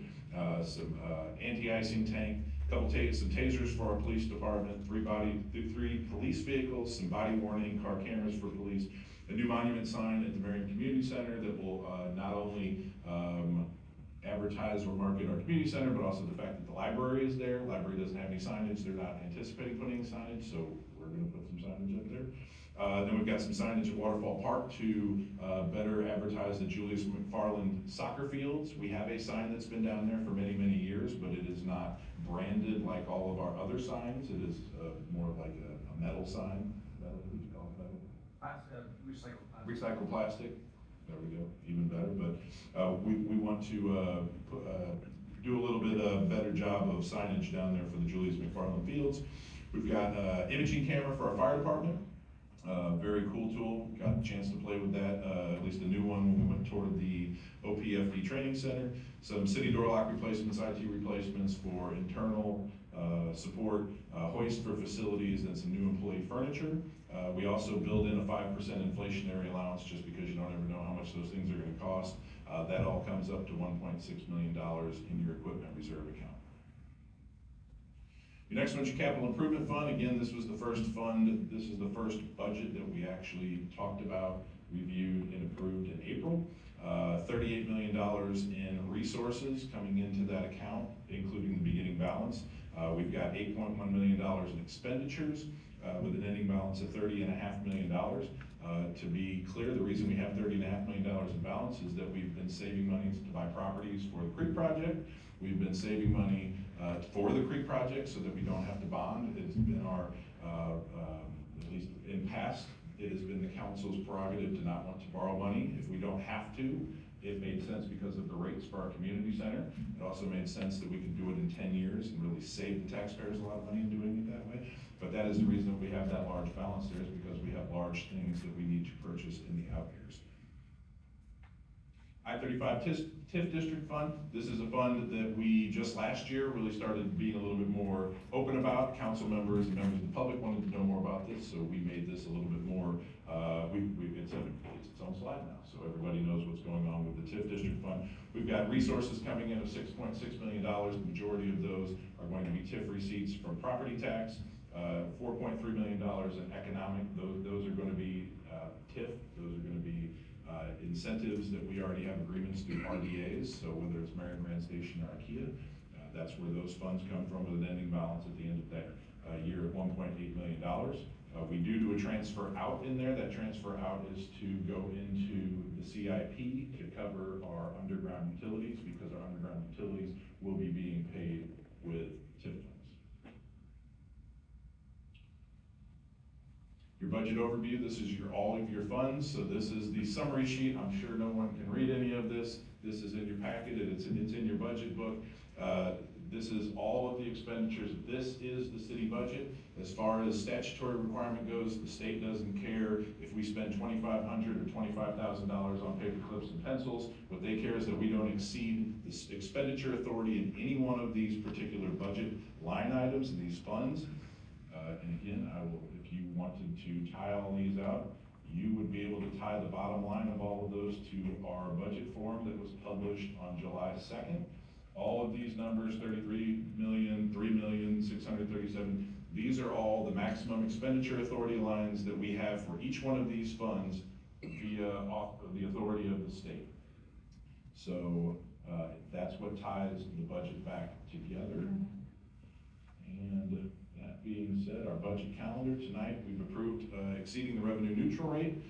Staff is recommending a budget that has a mill rate set at 26.665. If we approve and adopt the budget tonight, it will be certified to the city clerk on Friday. I'm happy to answer any questions before I turn it over to the council president for the public hearing. No questions from the council? Okay. Dealing with this since Pardon me? We've been dealing with this since April. Yes, we do know. We have seen it many times. All right, given that, then we are going to have the public hearing for the 2025 budget. So again, before I call the public hearing, before I open the public hearing, I want to be able to say people need to give me their name and address, and you have 5 minutes to talk. I now call the public hearing open. Yes, sir. Step forward.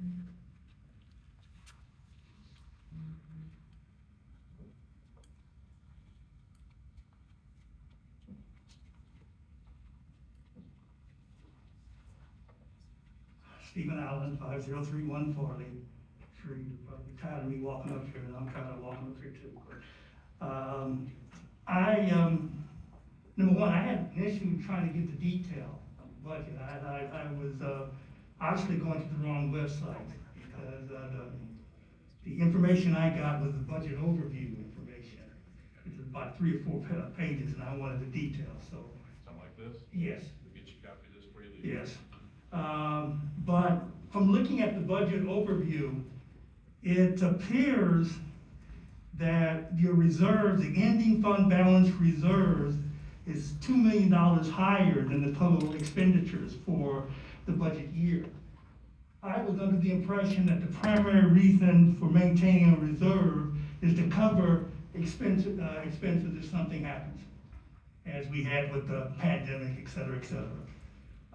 So if I'm looking and reading this properly, there are a couple of $1 million there reflected in the budget that I don't think should be there, which then would lead to a lower mill levy. So that's, the main thing I'm having an issue with here is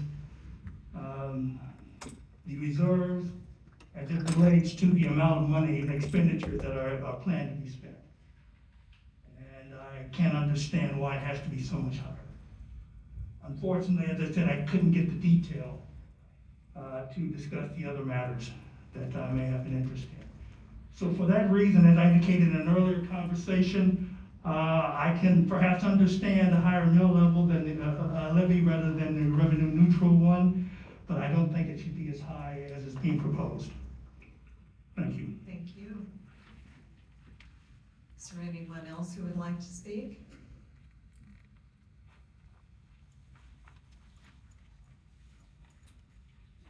Billy Crone, 6633 West Street. One other thing I wanted to mention, in past years, there was a budget goal of containing budget growth. And I did not see that in the packet when I was reading it for tonight. It's hard to notice something that's not there, but I was expecting to see that somewhere. I didn't see it anywhere in the packet. I wish that containing the budget growth or controlling the growth of the budget was an objective for this next year. I just didn't see it written down anywhere. Thank you. Is there anyone else who'd like to speak during the public hearing? Seeing no one, I call the public hearing to a close. Council, have you heard anything that would bring forth a question that you would like to pose to Mr. Engel? All right. If not, I'm happy to entertain a motion.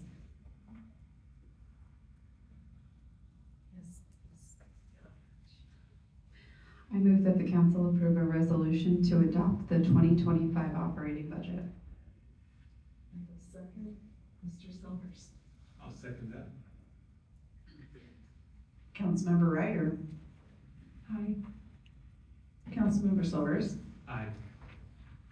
Councilmember Yodridge. Aye. Councilmember Shavetta. Aye. Councilmember Hands. Aye. Councilmember Caldwell. Aye. Councilmember Leahy. Aye. Motion passes 7-0.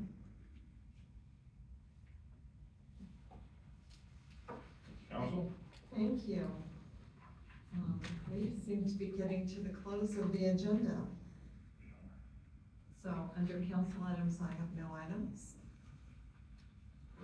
And under staff, is there anything you would like to share? From a finance report, I was gonna share the finance report since I happen to be standing up here. Finance report, it was in your packet. If you look at it, you'll see that our revenues are flat, and really our revenues for the year are flat through the month of July because we had such a bad January. If you remember how cold it was, the world shut down for a couple days in January. If we took January out of the equation, we'd actually be up over $100,000 in revenue, but that's, there's nothing we can do about that.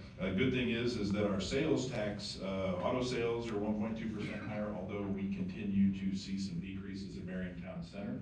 Merriam Town Center year to date is down 10% year over year, so that's somewhat concerning, but we will continue to keep an eye on that. The good thing, the light at the end of the tunnel is that we're $1.1 million under budget on the expenditure side. So while our revenues are flat, we have spent considerably less than we actually had in the budget. A lot of those things are things that we've just sat on because of the mill issue that we had last year. We said we'd defer some things, so we continue to just kind of keep an eye on those expenditures. So we are in a good place financially, despite the fact that our revenues are flat over last year. So, in last year was the high water mark. We are over 23, we're way over 22, way over 21 in terms of our revenue. So things are looking well. Happy to answer any questions to the best of my ability.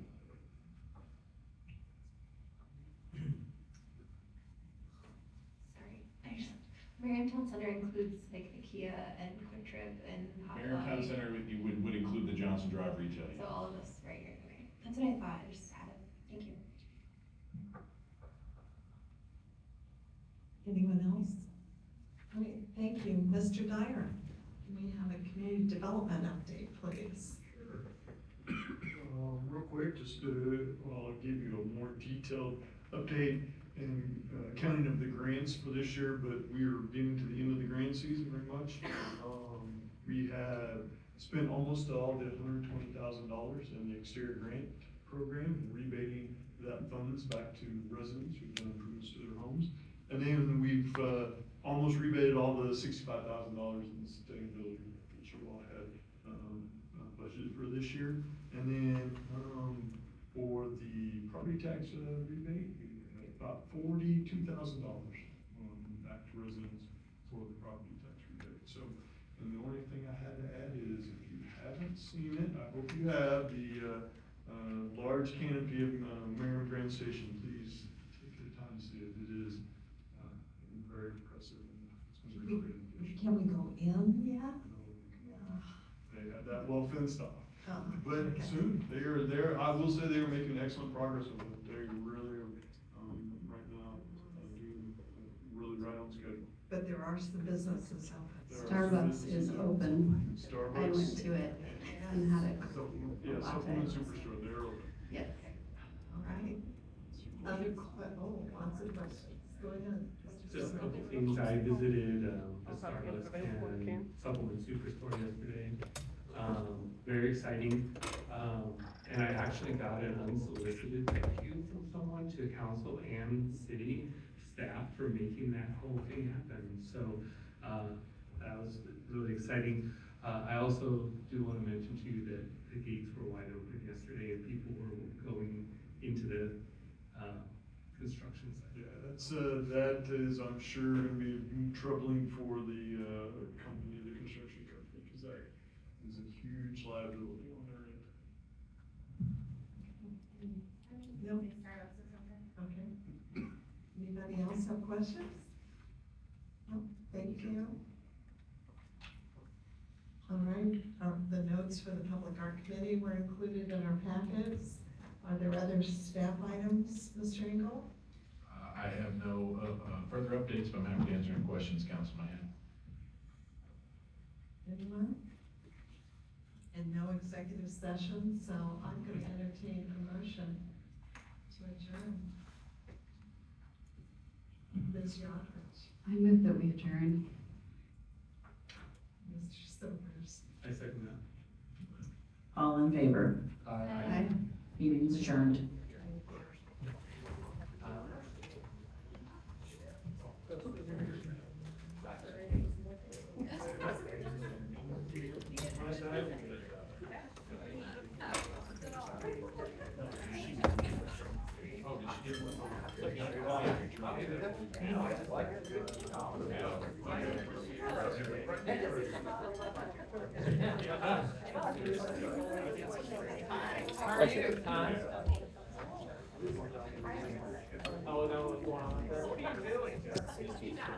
Hello.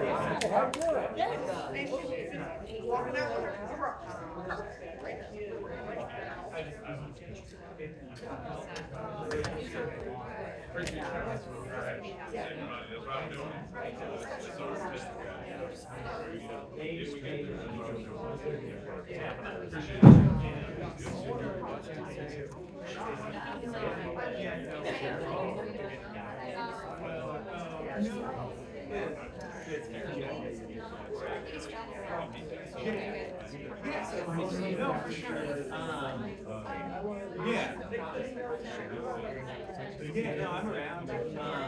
Yeah, no.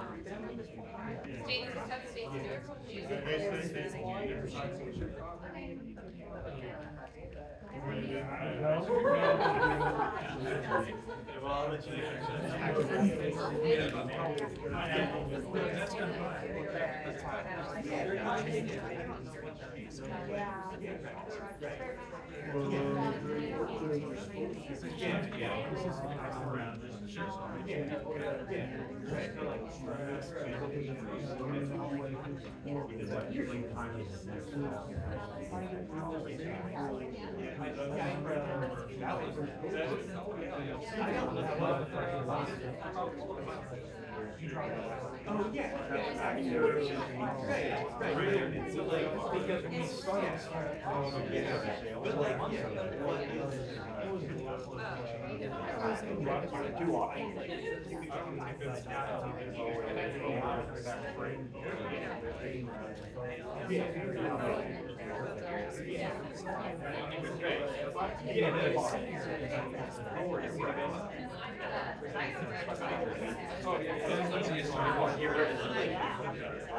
property taxes, you know.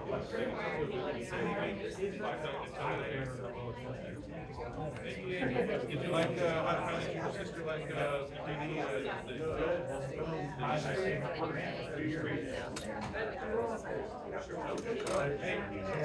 It's still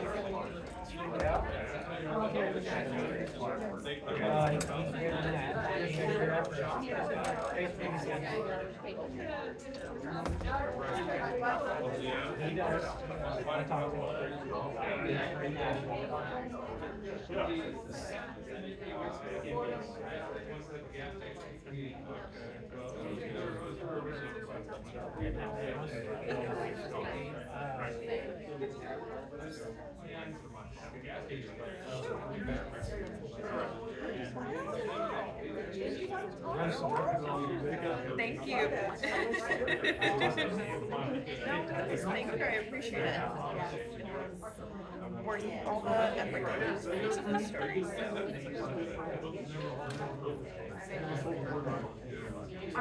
Yeah, my understanding is that they would not necessarily look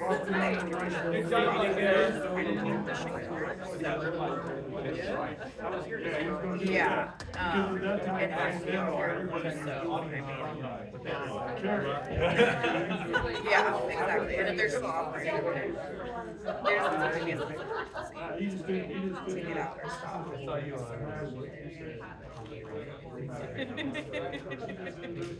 Yeah, it's something that I like to check in on periodically.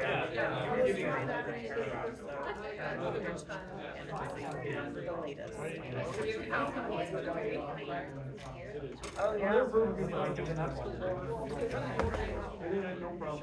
For sure. Yeah, but no, you got, Yeah. the buildings. Another one that we've been covering recently is all of the audits and things. You asked for the moon. You asked for the sun, you get the moon, you're happy. County has some pretty good numbers, so. Yes, for the moon. Of course. Nice meeting you. Oh, yeah. So he's back today, he's doing, at our place down at the sea. Yeah. Okay, alright. Okay, alright. So he snatched these crocs off this lady's feet. So I tell Taylor. Well, we didn't done it first, you know, they were cranking all this other stuff. Buildings were built and then they come in and put the footings in, so he was complaining. That's why I didn't. Not having space to work.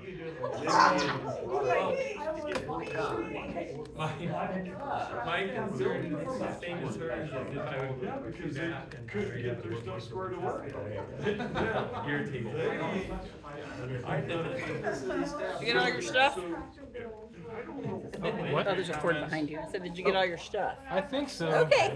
I might come scampering in tomorrow to pick something up if I forgot it, but thank you.